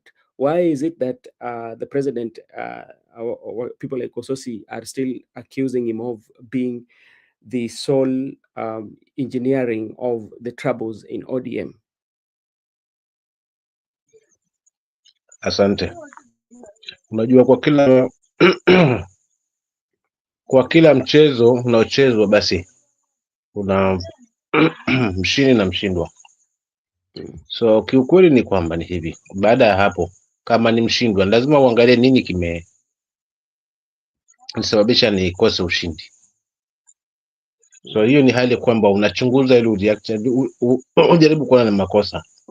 Lakini kwa hili lako ambalo umeniuliza kwamba kwa nini UDA haifunguki yani mazima, nikana kwamba haijiamini hiyo yenyewe bila mwingine na bila ODM, na malengo ni nini? Mimi naweza nikasema hivi, ODM iko the right track, they are the beneficiaries of this hii game yote, wao ndo wenye faida. Kwa nini nazungumza kwamba wao ndo wenye faida katika hii game? Tumeonyeshwa hasa pale kuna NDC yao kwanza, kwa sababu yani hiyo ndio ilikuwa kionjo hasa, jinsi ambavyo ataisambaza hii kila mahali na mwisho wa siku lake litimie, la ODM dominate nani ya UDA dominate kila mahali. Kwa kikwazo kikubwa kilikuwa ni ODM kwa sababu ndio chama kongwe. So game ni kuiua, ikishakufa inatoa mbavu ya hizi nyingine, kwa sababu definitely lazima ODM itabembeleza huku kwa UDA ili ndio wafanikishe mambo yao, kampeni na nini, masuala na power, ugawanyaji wa kama sasa hivi ambavyo mzee Oburu amesema kwamba hicho kiti cha vice president tunakimezea mate. So mtapewa hicho kiti, but kama hakina sauti, hamna sauti, ndio mtakuwa mmekomboa wananchi. Ndio legacy ya iliyoachwa na mzee. Lakini je, ndio msingi wa ODM? So kiukweli hawa ndio beneficiaries, hawa ndio sasa hivi wanafurahikia UDA, wanafurahikia kwamba mapendekezo yao ya samani yamepata suluhu, kwa sababu kikwazo ilikuwa ni ODM. Kwanza baba ameenda, ilikuwa faida kwao, ilikuwa furaha kwao. Kwa hiyo yale yalikuwa machozi ya mamba ya state funeral, lakini kiukweli walikuwa wanafurahikia kwa sababu nani sasa wataingia vizuri kuweza kugawa, kwa sababu na kina nani wana njaa walikuwa wanajulikana tangia hao, walikuwa kwamba wanaotandika wanao ambao hawaaminiki hapo na kina walikuwa wanajulikana. So kwa kweli faida ya kufa ODM ni hasara ya ODM ni faida kwa UDA. Ndio maana kuna huu kuhuba, huu rafiki wote huu kuhuba huu ni wa mmoja anazamishwa, mwingine anajiokoa. Kwa hiyo ndio hali ilivyo, na ndio maana hawezi toka hapo kwa ODM, kwa sababu already wamemalizia. Na sasa wakisema wanajitoa haswa UDA, nani atakuwa na ameharibu ya kwake? Sasa kitambo ODM iunganishane tena mpaka irudi mahali ilipokuwa, kwa kuweza kurealize makosa ambayo yapo ndani ya UDA. Itakuwa lini? Unajua, tumeonyeshwa mfano, Gachagua aliimba hii akawa mstari wa mbele kutunyima haswa ushindi wetu. Wakati ule koti yangu ya blue iko hapa bado naikumbuka, na akatumia kifua mbele 11 merako ofisini, yeye yapanga kazi. Sasa yuko wapi? So once umepewa hii sauti na Mungu, maana kila jambo lazima tumweke Mungu mbele. Kitu ambacho alikuwa afikiria Sifuna ni wale wenye ambao wako fasi wake, wako nyuma yake. Nimetoshekana hii, wacha mimi nisimame na wale wenzangu ambao tunafungamana, niongeze nguvu kule.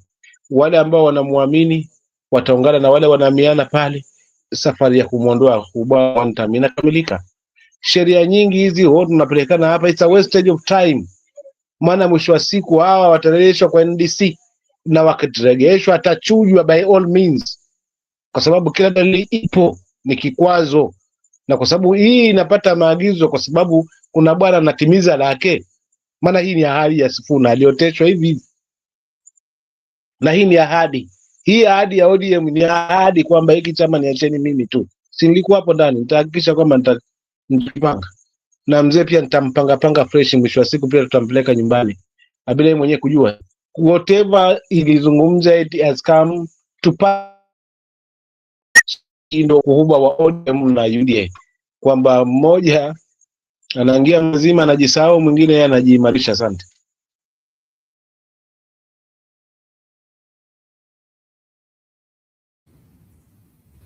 Thank you. Asante sana mwenzetu bwana Msimamo, bila kusahau acha vilevile nitambue bwana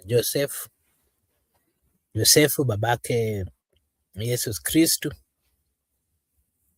Vilevile acha nitambue uwepo wa Migoda, na vilevile nitambue uwepo wa brother Benson ingawa ametoroka. Acha pia nitambue wenzetu ambao wanatutazama pale kwa comment section wakiongozwa na Shaima. Vilevile acha nitambue kina Paulo, kina Praklit, Judith Jenzi 001, Brenda Obedi, amongst others. I want to take this opportunity to just remind you that this is Brother Benson Media. However, here we do say that your opinion counts. And Joseph is reminding me of Manchester United. And before I get to Manchester United, let me just give my views on what the presser that Sifuna and his team had. Yesterday we saw that Edwin Sifuna was removed from the party, and that of course stirred a lot of conversation in both the media stations, social media, and most of the social media. And that of course tells you the power of the silent supporters of ODM. You know, I'm not a member of ODM, but I'm a silent supporter of ODM.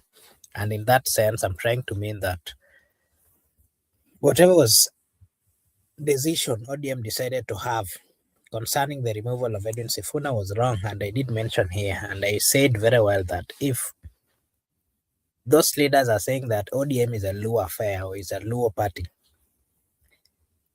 then again, if people are voting based on their tribal alignment, then I can tell you Sifuna will have my vote in 2027 in whichever position that he'll decide to stand or to go for.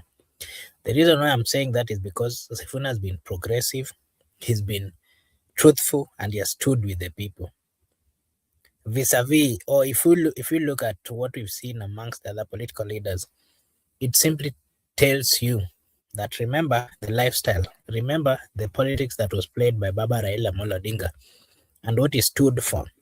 If truly those other people believed and trusted and were closer to Raila Amolo Odinga, what they would have done is first to ensure that his legacy and all the things that he thought and fought for would be preserved forever and ever. But today, barely 3 months after the death of Raila, the closest people, the likes of Junet, the likes of Wang, his blood brother, Dr. Buru, are the ones who are today misquandering the wealth. I mean, the property of Raila Amolo Odinga, that is ODM, together with its supporters. Today, the closer people who are with Raila are the ones who are making decisions of removing people who are progressive, people who are fighting for the party. Today, it's unfortunate that we are seeing a group of leaders today speaking about tribe in a party that Raila, as much as was coming from Luo land, never, not even one day, spoke and even told the people that the party was a Luo party. Today, the people would have progressed with the plans, the people who learned from Baba, who are closer to him, who had assisted in making or proceeding with the narrative or the agenda of Raila Amolo Odinga, the ones who are being bribed, who are going to State House to have a meeting on how they can finish the party that was left by Raila Amolo Odinga. It is so unfortunate, very unfortunate. And I would like to say over here that the removal of Sifuna was one of the worst decisions that ODM made. But again, if they decided, the people who have got to the broad-based, that was the best direction, my thinking is they would have left the party for those who are willing to proceed, those who are willing to remain orphans as Raila left them, so that they would make their own decisions. It is so unfair that in front of Raila, they kept promising Raila that they will proceed with his narrative, with his style of politics, and all those kind of things. But today, the ones who are being bribed, the ones who are going behind the bar, behind the people, not even consulting the people, a party that stood firm because the people made it a bigger party, a party that would not make decisions without consultation with the people. Today, decisions are being made behind the scene and supporters are being forced, to follow. It is so unfortunate. And that, of course, tells you how difficult it is for ODM to continue existing, because we saw yesterday quite a number of people even deregistered themselves from the online platform where ODM had gained quite a number of followers. And that, of course, just tells you that they are losing supporters. They are losing a lot. The moment you start bringing a tribal narrative within a political party that is seen as a national party, that is when you start deviating from the line. The moment you start criticizing, people are having a truthful, consistent conversations, and of course on this on matters that are assisting the party. The moment you start criminalizing and of course marking people who have positive future plan for the party, that is the moment problems started befalling ODM. But again, I've seen names of former president and the name of current president being brought forth, and I can say that if William Samoei Ruto was a true friend and honored Raila by giving him a state funeral, then the best thing he should do, or he ought to have done, is first to ensure that he respects the party of Raila Amolo Odinga by giving the members a free space to make the right decisions, by giving the members an opportunity to decide by themselves, not calling them to State House, not giving money or funding certain meetings as a way of finishing that political party. I've seen the name of Uhuru Muigai Kenyatta also being mentioned. If truly Uhuru is also part of the division, which I don't really think so, based on what we have seen in happening, it is clear that he has not meddled, or if he has meddled, I don't think Uhuru Muigai Kenyatta is interested in coming back as the president. Even though he's supporting other people, that doesn't mean that he can engage in activities of finishing the ODM party. I saw Edwin Sifuna, I saw the closest ally of Raila, the senator of CI, the governor of CI, a person who stood with Raila in the legal battles and everything, represented him from left, right, and center. And without fear, he was also there. I saw the daughter of Raila Amolo Odinga. And it pains when you see, I heard the mentioning of Mama Ida Ruth Odinga, Her Excellency, being mentioned that they have tried doing the negotiations to ensure that the party maintains clarity and stand. But all those things have fallen. I also understand from that particular presser that the likes of former AG, the former AG's emeritus, what is his name? The likes of Professor, the senator, the governor of Kisumu, Professor Nyong'o, the likes of Amos Wako, amongst others, have been playing a role behind the scene to try mediate and just to ensure that the party members agree and make the right decision.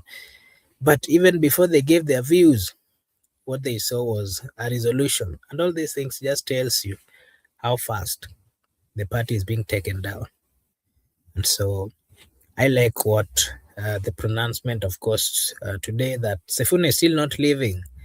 And if possible, the best thing that the rebels following Dr. Buru should do is to leave the party so that they can leave it to the likes of Sifuna, the likes of Babu, the likes of Winnie, because they are consistent and they are listening, or they are interacting with the people.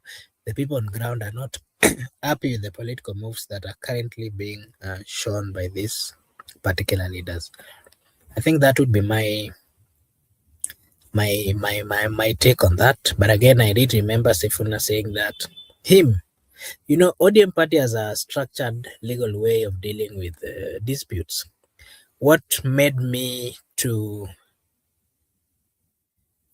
wonder is the fact that we've never seen, as much as they're saying that Edwin Sifuna has not been respectful in the party, we've never seen anybody who is coming with a structured way of handling things. We've never seen somebody who's coming with truthful alternative ways of doing things. We've never seen any leader coming out to give a clear clarification on the stance that they've taken as the people in broad-based. What we've seen is abuse. What we've seen is greed. What we've seen is people who have looted money trying to come out to just showcase to others how moneyed they are, and those do not really help in this particular times. So those would be my remarks on that particular presser that was brought forth by Edwin Sifuna with his team. Unless I think Msimamo has been consistent. Joseph, maybe Miguda, I think you were here from the first until now. Unless there's anything else that, any question that I need to give my view on, or any one of you who wants to just add on what I've said, or to remove or to criticize, can come forth. Simamo, Joseph, Miguda.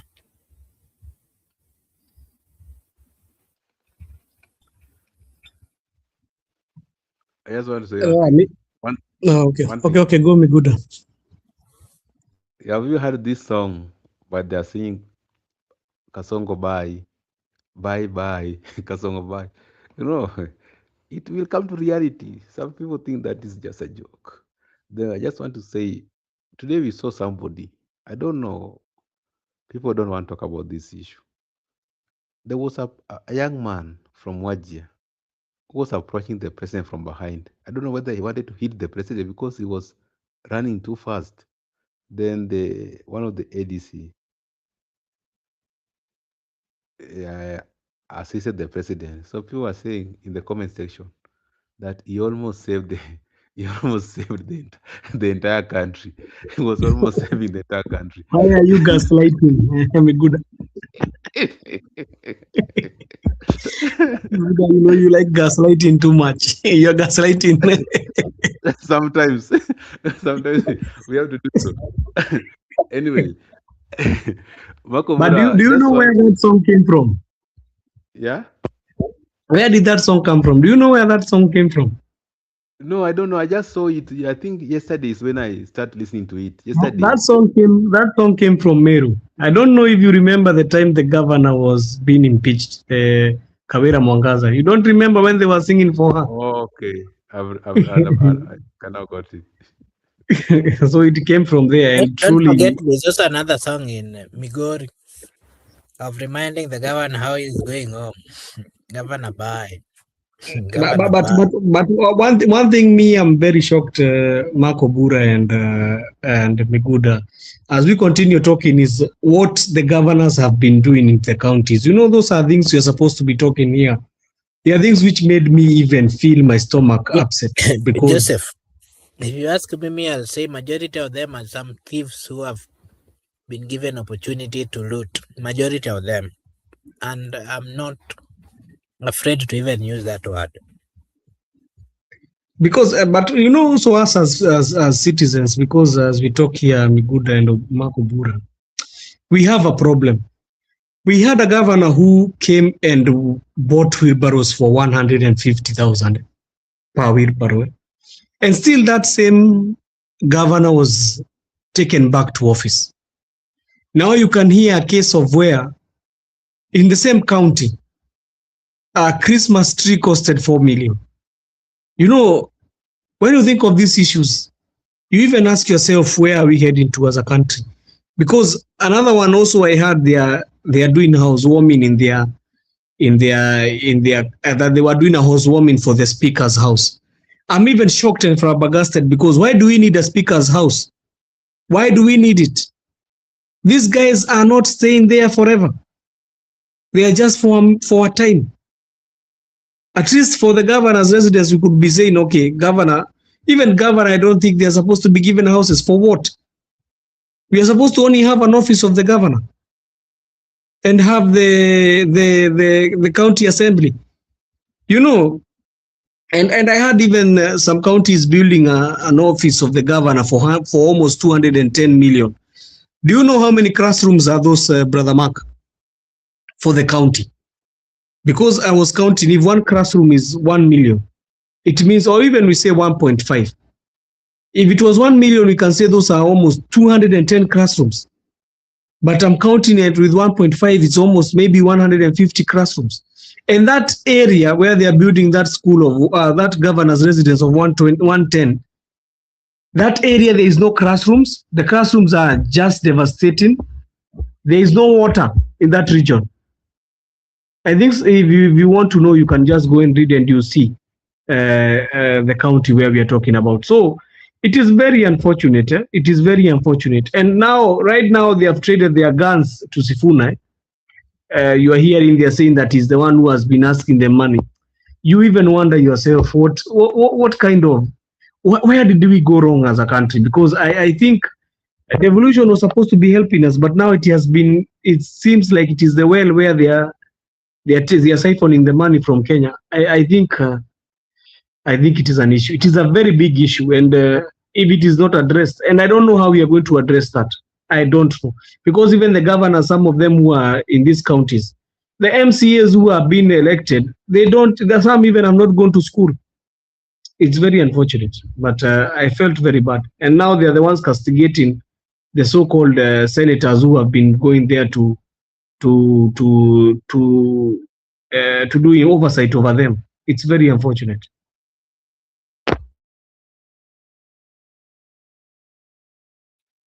Migude, you are saying something. I was just discussing this issue of Sifuna. When you go through media, mainstream media, social media, you find out that there is mixed reaction.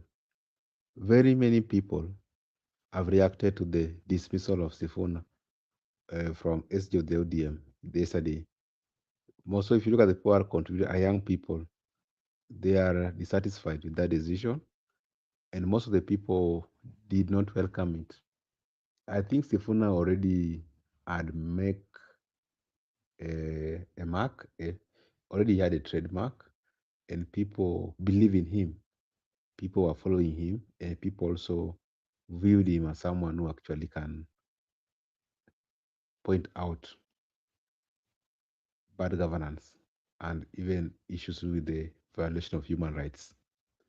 To that extent, I want to be very confident that all is not lost, because what is important in politics is the people. If you have the people, that's the strength. Now, Sifuna is good to go. Look at that. Have you gone through the media? Just look at, even pick your phone, go through YouTube or TikTok.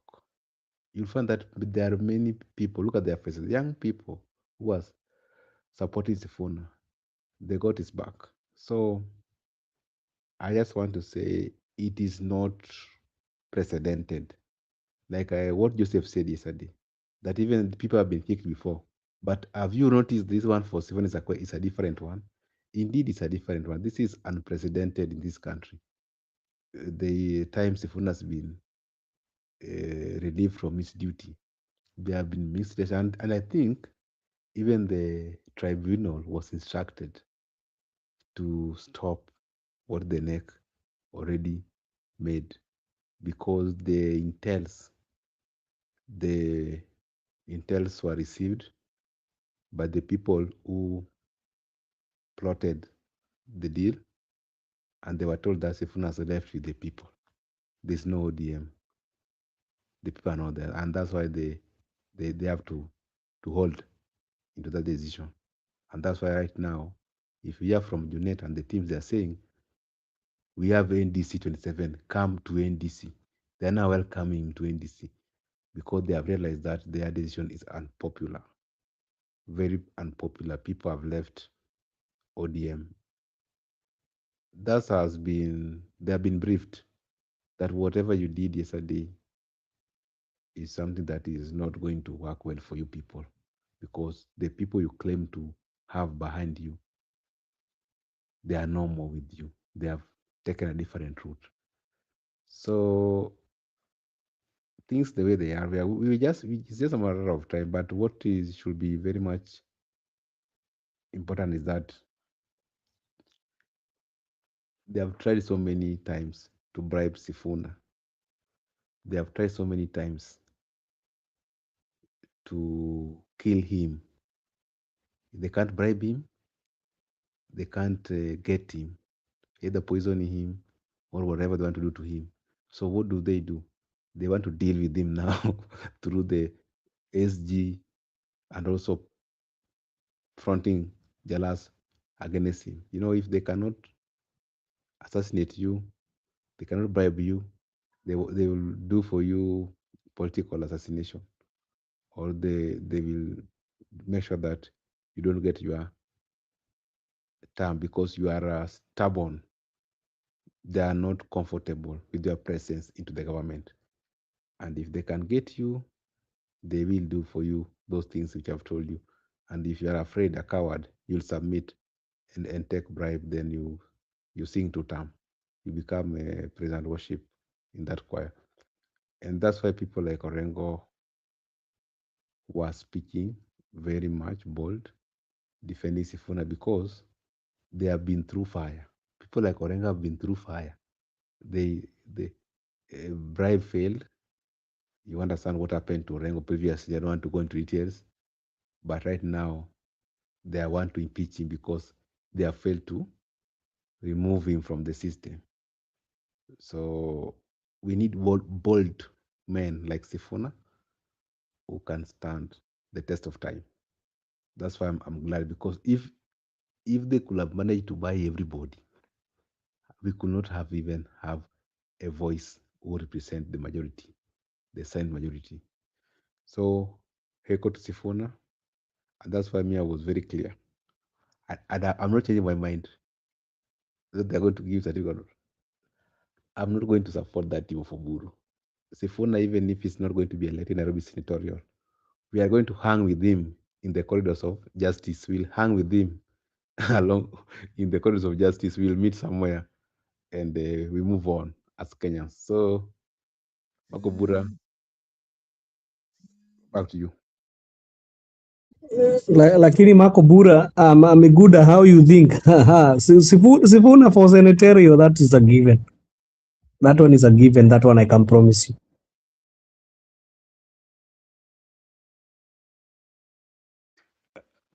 That's a given, but there are people. I'm just responding to the people who think that they are going to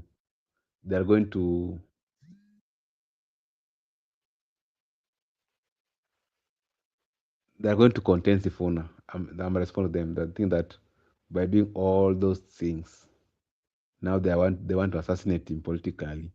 But I'm also aware.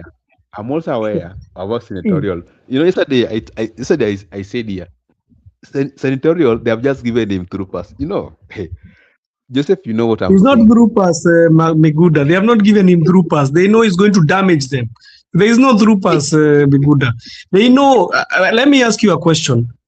ODM, how many seats have they acquired for the governorship since 2013 when we formed the under the new constitution?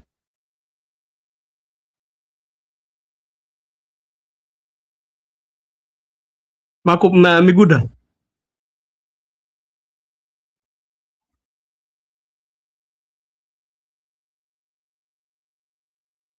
I think Miguda is having.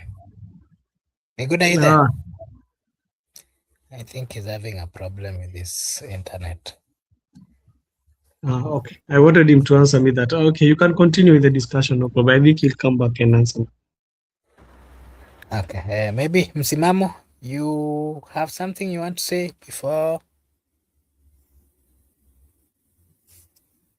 before we move on again? Unajua nilitoka hapa sasa, ile kwamba mmeshia wapi katika maswali, labda pengine ni gani swali lipi ambalo limezungumzwa, kwa sababu already nishazungumzia yangu kuhusiana na Sifuna na msimamo wangu ambao upo. Tulikuwa tunapeana tu maoni kuhusu hii mambo ya magovernors ambao they've been using a lot of money. County governments have been spending a lot of money on unnecessary things. Unapata wengine wanatumia pesa ati wanajengea speaker. Unapata wengine wanatumia mabilioni, inafika 110, just like Joseph was saying, 110 million kujenga nyumba ya speaker na nyumba ya governor. Kwanza muulize hiyo swali kwa sababu governor ni wa kwao. Muulize nyumba ya governor kwao inatengenezwa na pesa ngapi? Yeah, so the question here is why would they spend this lots of money if hizi pesa zinaweza tengeneza vitu mingi, kama ni mashule ngapi hayo, 100 and something. So we are seeing wakiulizwa haya mambo kwa Senate wanasema wanaingiziwa, wanasingiziwa, but at the same time these members of Senate pia wakifika huko wako elected as governors, they also behave and change, they do the same. What are your views?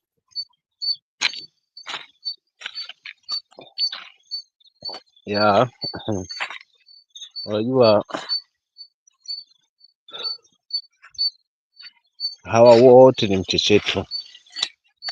Hawa ni mchecheto, matumizi mabaya ya pesa ya ugatuzi waliomegewa.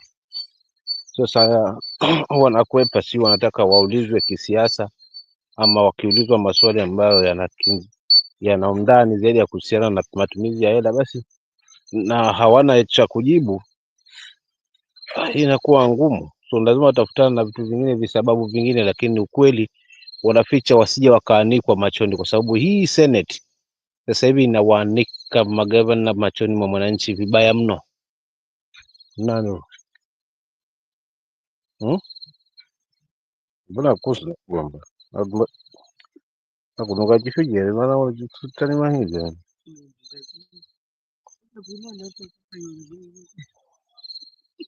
Yeah, Msimamo, so are you there? sio kiukweli, ni kwamba kiukweli haswa ni kwamba wanakwepa. For instance, jengo lile la gavana Kwale lilisimama kwa muda. Sasa already kama ni kutengewa, ilikuwa lishatengewa mgao ambao ulikuwa utaweza kulifanikisha lishe, but unakuta uongozi wa uliokuwepo ulikwenda jengo likawa pale, uliokuja halikufuatiliwa mpaka sasa hivi, na kama litakuwa limefuatiliwa sasa hivi basi ni kwa muda baada ya kwamba limetolewa haswa kwa media, limefuatiliwa kwa muda. That's why unaona. Msimamo na je wajua mgao wa hiyo hela ni ngapi? Kwa sababu ninaweza kusaidia kukuambia ni pesa ngapi. Mgao ni hela ndefu. Niliona ni 210 milioni. Yeah. Unaona? 210 million. Yeah. So niambie, katika hilo ni watoto wangapi ama ni mashule ngapi ambazo kama zitakuwa hiyo imeturushwa kwa mashule, kama watoto hawajakwenda shule bure, but unakuta watu wamenyamaza. It's a norm, kwa sababu unajua tabia, maji hufuata mkondo siku zote. Hapo juu kungekuwa kuna ungangari huo kwamba wanafunga hawa looters, wanafuatilia vizuri, kuna mifano inaonekana, basi. But kama huko juu hakuna, watu ni kimya, imekuwa it's a norm, mtu anakusanya for his own benefits. How do you expect kwamba hawa wengine wasipate mwanya wa kufanya hivyo? So inapofika wakati wa kukaangwa kama hivi, ni lazima wengine watafute vijisababu sasa vya kukwepa hii mitego ya kuweza kuja kukamuliwa vizuri. Nakumbuka ile nilifuatilia gavana wangu, kuna senator hapa na mimi alijaribu kumtetea, sasa ameleta ushabiki na wakaanza kwa kaulizwa hayo maswala kina Sifuna, na pia akaambiwa na chair kwamba sasa hii inaonekana ni kama unaleta urafiki hapa ndani, si kwamba umekalia hili, kwa sababu anajaribu kutetea vitu ambavyo mwisho wa siku havipo. Anyway, yote tisa, lakini kiukweli nikijibu hili swali lako, kwa nini magavana wanakwepa huu mkao, ni kuogopa kukaangwa, ni kuogopa kuanikwa machoni kwa wananchi, kwa sababu hapo kila mtu yuko hapo sasa hivi Senate. Na pia cha kuongezea hapo, I wish hata kama bunge la kitaifa lingefanya vitu kama hivi, at least tungekuwa na tija, tungehisi kwamba kama wananchi tunakuwa being represented hapo juu, hapo kwa bunge. Lakini kimya, bunge la 13 mwozo lote, hakuna mtu anaweza haswa fuatilia haya mambo ambayo yanatija kama hivi. Mgao ule umetumwa kutoka kwa serikali kuu, na kama hujatumika kuna mambo yafanyike haswa kisheria, lakini wapi? So yote ni kwa ajili kwamba hatujakuwa na serikali ambayo inatii sheria kikamilifu na katiba ya nchi, kimtazamo wangu, kwa sababu mengi yanafanyika ya mabilioni yanamwagwa haswa. Unakuta wachekeshaji tu peke yake wanapewa pesa kama ile milioni 4. Wanipe msimamo sasa hivi mimi hapa katika wadi yangu, kama kuna mtoto hapa atabaki kuwa atakosa kwenda shule kwa sababu eti mzazi hana uniform na nini, but wapi? So hawa wenzetu wanaingia kwa broad based government, sijui wanatutakia nini kama taifa. Kana ndio hii ni kwa kumalizia, ni kwa kuungana. Wangejaza nguvu yako wao haswa hapo kwa Azimio, hawangeanza kuleta complaints hapo, wakarudia wote kwa Azimio, waka strengthen their power, then tuone kama bwana ataweza kuwa na mbavu 2027. But wapi? Kwa sababu tunajulikana ni Warabu wa Pemba, tunajiona kwa vilemba, na tukiangalia pia tunayumba, maana hatujawatendea wananchi wetu yaliyo sawa.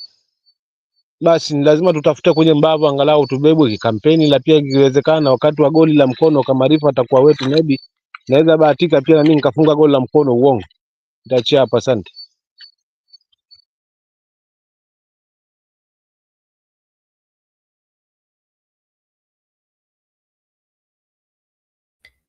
Mambo magumu hayo, kwa sababu what we are witnessing in Kenya, especially the people who are supposed to be making decisions which are then supposed to help the country move forward, you know, they have changed, and they're today, you know, I can call them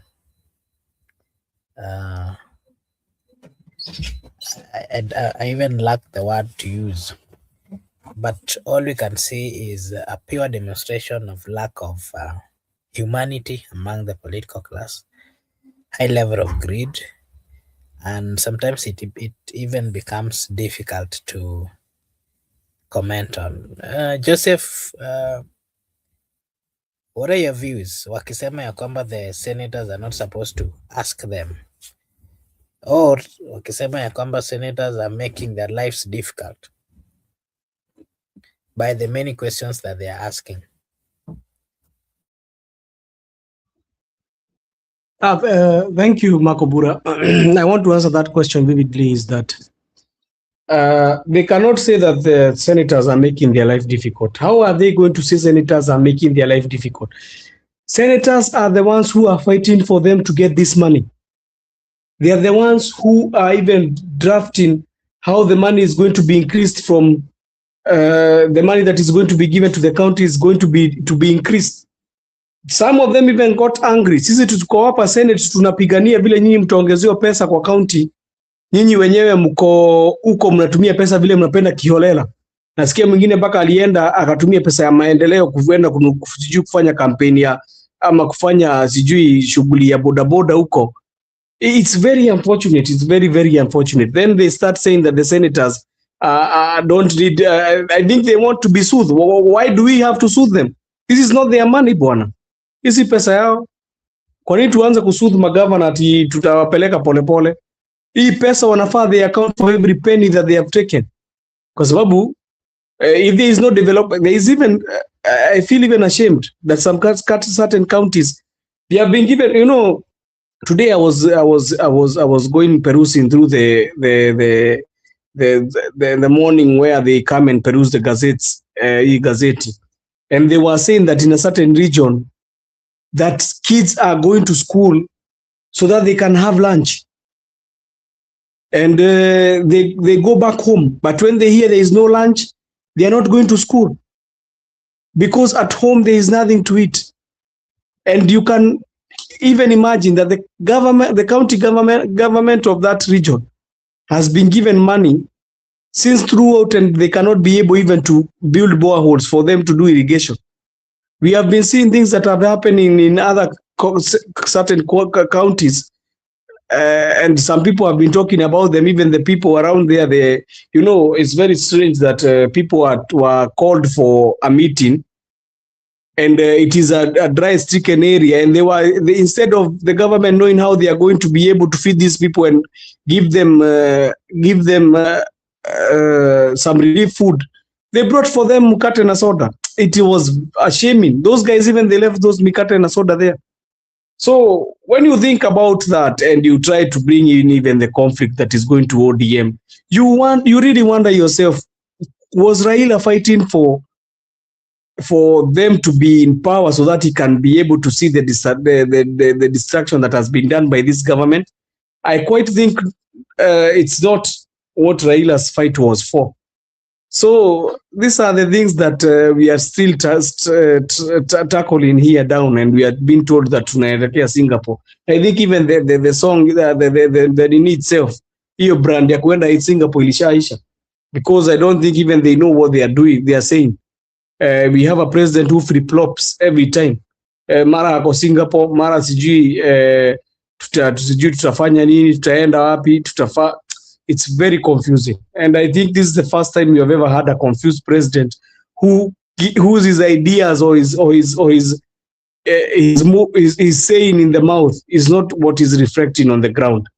So that is a thing. So senators, they should need to continue their work. Hiyo committee haiendi pahali kama wako na shida, and I don't know even the council of governors what is their work by going there. Kila mtu abebe mzigo yake peke yake. What is the council of governors coming to tell us here? Tumekasirika vibaya sana, wasijaribu kwanza kutuweka makasiriko ingine. Tumekasirika vibaya. They have used our money for useless things like Christmas trees and housewarming parties. They don't even have shame. It should feel shame on them. Vitu za upuzi sana. Another guy even was buying sodas for one crate for 1 million. Lakini kaka wanaiga State House kwamba inafanywa renovation on daily basis. Sasa ndio ninasema wenyewe aswa kuna mijengo inaendelea aswa. Tena mwenyewe kiongozi wa nchi anazungumza kwamba hapa kuna jengo on daily basis. In front of the congregation. Sasa ndio ninakwambia wao kwa nini wasijenge hiyo Christmas tree kwa mamilioni na wao? Kwa sababu who is auditing that? For instance, if I am asked the question, yeah, who is auditing hiyo building inaenda hapo, ina cost pesa ngapi ya Mkenya na ni ya nini? Nani anauliza hiyo mijengo inaendelea hapo na hizo renovation, how does it cost?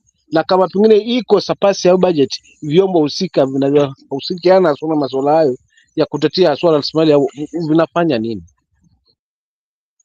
Sasa ndio nilikuwa nataka kujibu, kwa sababu hiyo swali kama hiyo ni ukweli, nakubaliana na wewe, wanaiga vile State House inafanya.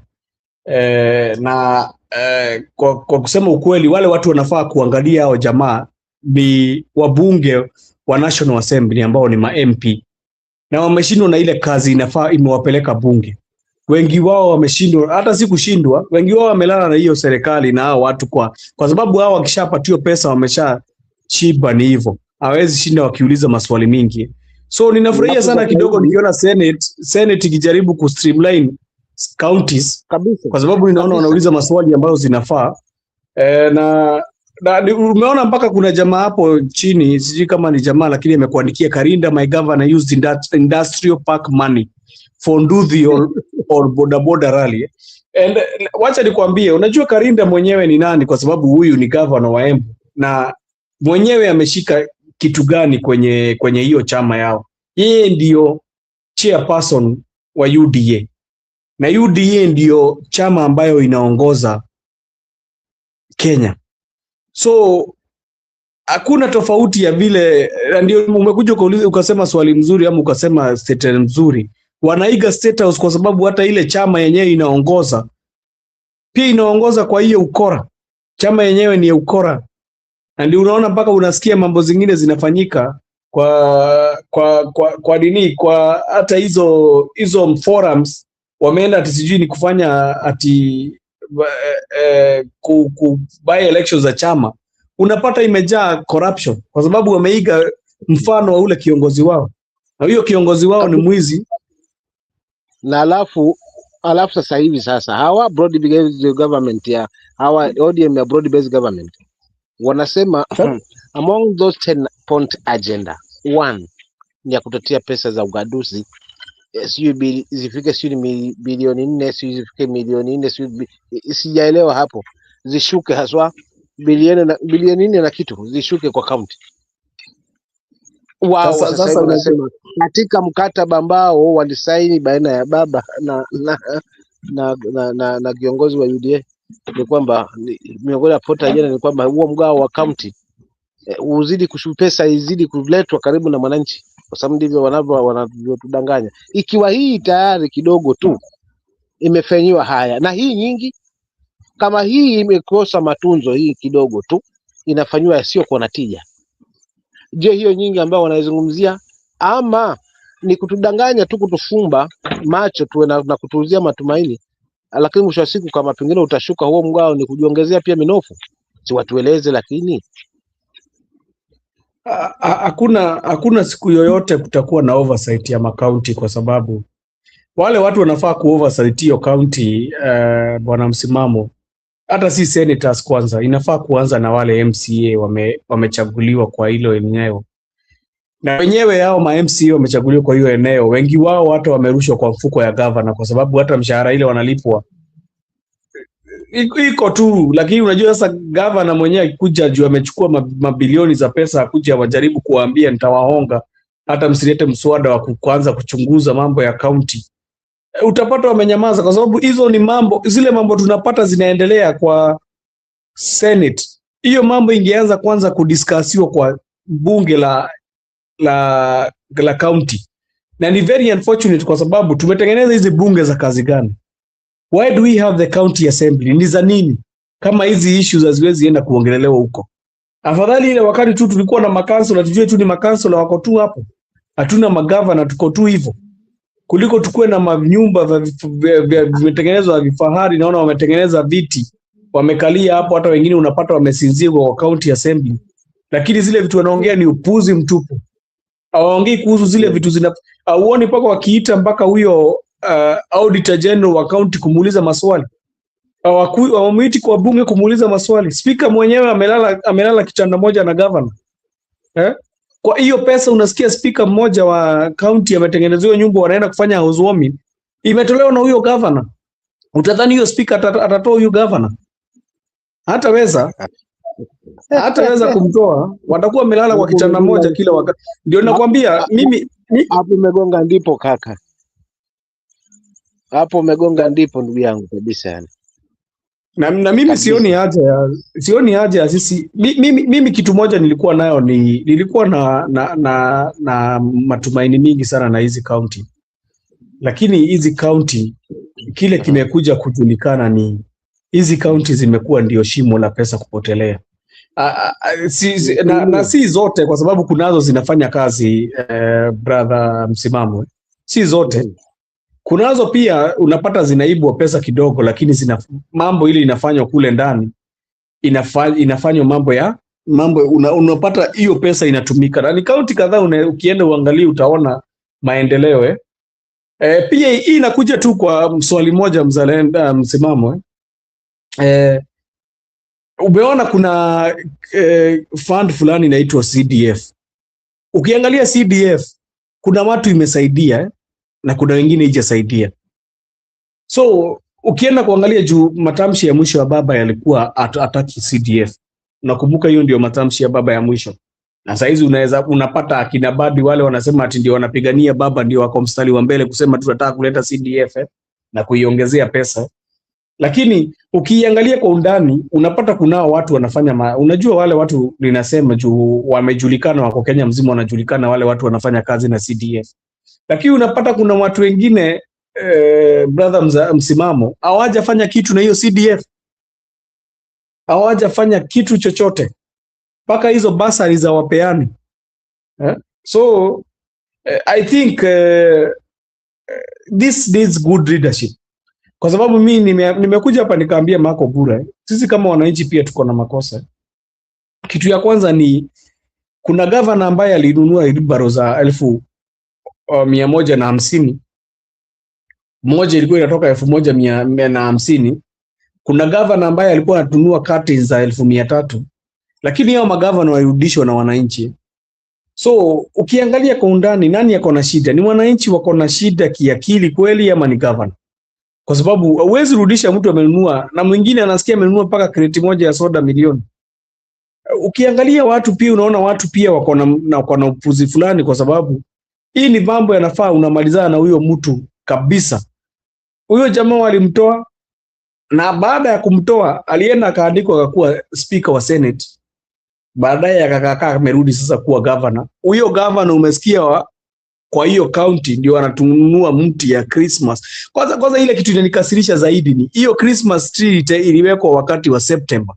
Hata si December. Hata walikuwa wanaulizwa kwa ni Christmas yenyu inakujaga September.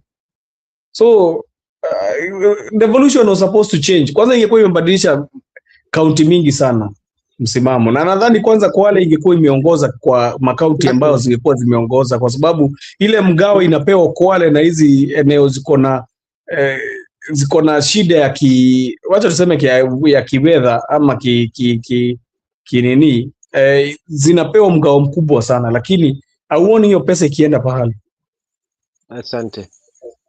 Asante. Mimi sina ubaya na katiba yetu kutuba hii katiba mpya.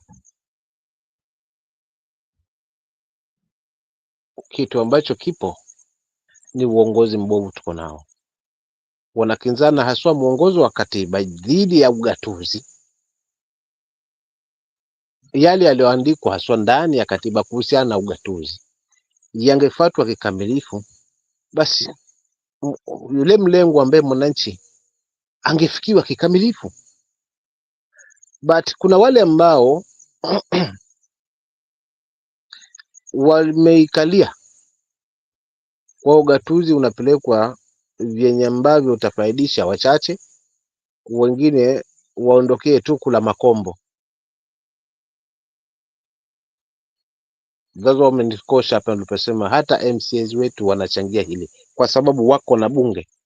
Wana haki ya kudimandi hiyo pesa ambayo imekuja haswa ya mgao wa gatuzi. Basi kwa kila wadi naamini kwamba inatengewa miradi yake, hele inaenda kwa hiyo miradi haswa. Na mojawapo ya jukumu la MCA ni sasa kama vile vile mbunge tu kwenda kumwakilisha haswa, na vile vile pia kwenda kumtetea yule ambaye anamwakilisha pale bunge la county.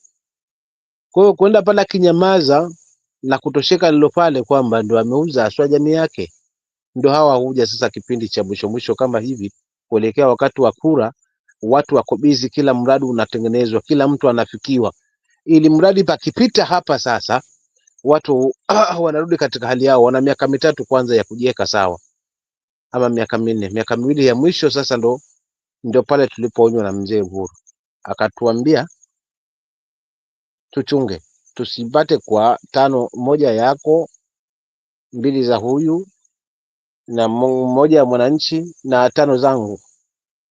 Wakati huo kama hiyo kauli tunaikumbuka vizuri. Nao amekuwa kikwazo pia na kisingizio kwamba wanamuingiza katika vita vyao vya ODM, mambo Uhuru anahusika kwa njia moja ama nyingine. So for real, mimi nahisi kuchanganyikiwa. katiba nani mwongozo wetu wa katiba yetu kuhusiana na devolution haina matatizo. Walio hapo wenye kukandamiza hii ni hawa viongozi, na bahati tunayo kwa sababu wamejikusanya sasa hivi sehemu moja.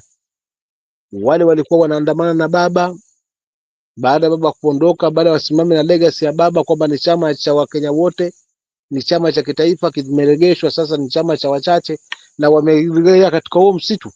So at least tuna bahati ya kuwaona peupe. Kwa hivyo dawa ni 2027 kama tutaafiki kama nchi kwamba tunahitaji mabadiliko, basi wakiona cha mtema kuni ili hizi vurugu na vitimbi, tuseme kwamba na sisi tuna nafasi kikatiba kwamba ndio kusema wacha tufanye yetu, ili mradi tu kuwe kuna fair game, kuna kiwanja cha kucheza vizuri, referee hata bahatisha huku na kule, twende kwenye fair game, alafu tuone kwamba wananchi watareact namna gani, kwa sababu tunaelewa fika. Nimefuatilia mahojiano ya sehemu tofauti wote Turkana kuhusiana na haya mambo ambayo yamekuwa ya kutimuliwa Sifuna. Nimeangalia reactions za watu.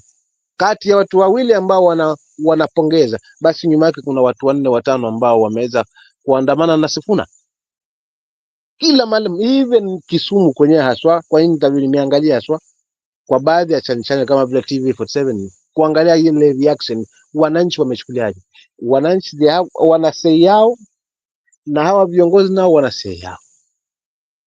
So nikimalizia hapa kwangu mimi na sasa hivi, this is the last message yangu maana natimuliwa, ni kwamba Sifuna asibabaike.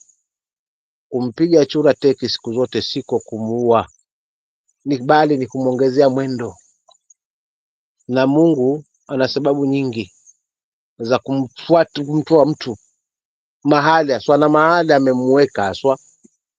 Asibabaike, aache hii ishaharibika. Hii ilikuwa ahadi ishapangwa, ishatimilika. Baba hatunaye na chama hatunacho, basi turidhike na hilo, maana hivyo vyote vile hataweza kukiunganisha kwa sababu huwezi shindana na ndevu kunya siku zote. Asante.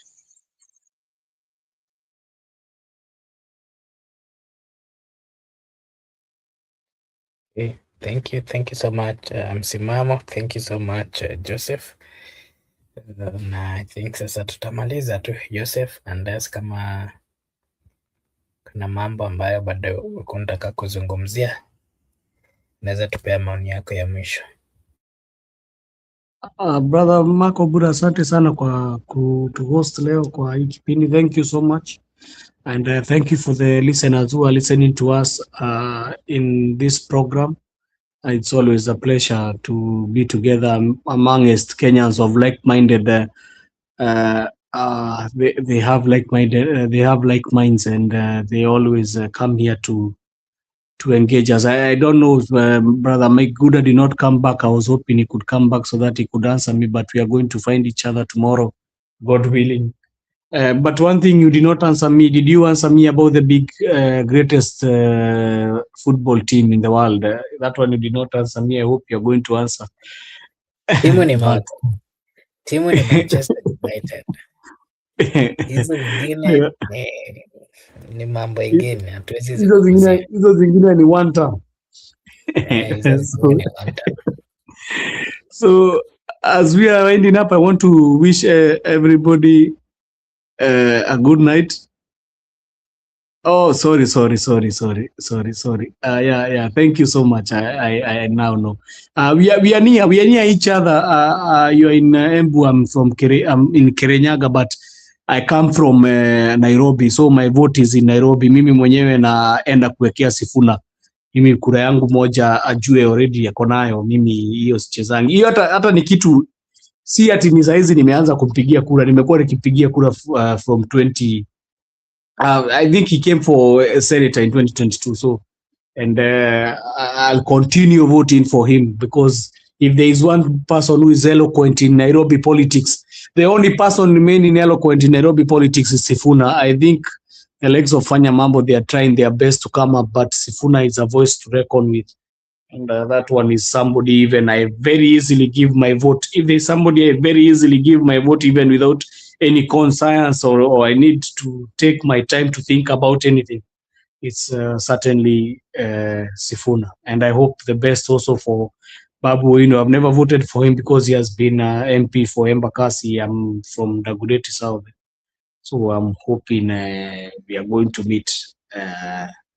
We are going to meet with him as the governor of Nairobi. I'm certain. So I already know my two positions where they are, and my three, because I know Kasongo. Me, I'm not voting for him. So I know the three positions that I'm certainly going. I'm certainly going to put my vote. But all in all, I want to thank all the people who have been part of us, and I want to tell Gen Z, we need to pick the votes.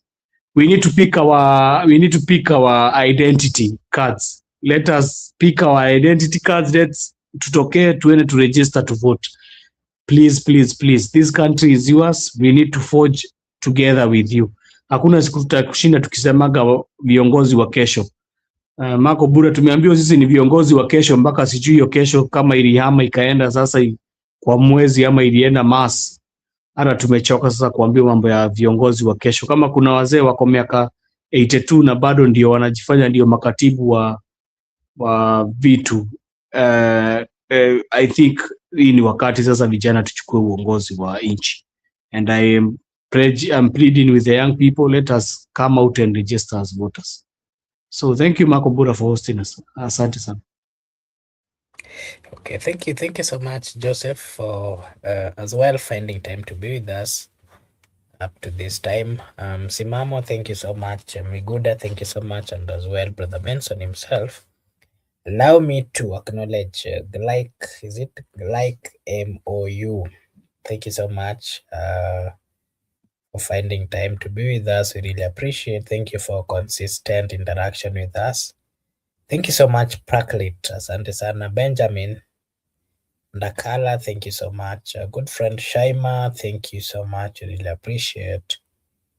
And Brenda Obedi, thank you so much. Wanjala Douglas, asante sana. Judith Karuitha, thank you so much.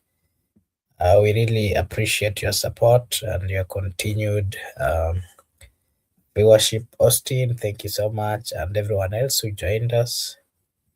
We really appreciate. I just want to remind you that this is Brother Benson Media. And over here, we do say that your opinion counts. If you are watching for the first time, we request you to kindly like and subscribe to the channel, because if you do so, it is a way of supporting us. Na sisi hapa tutasema ni asante. Allow me to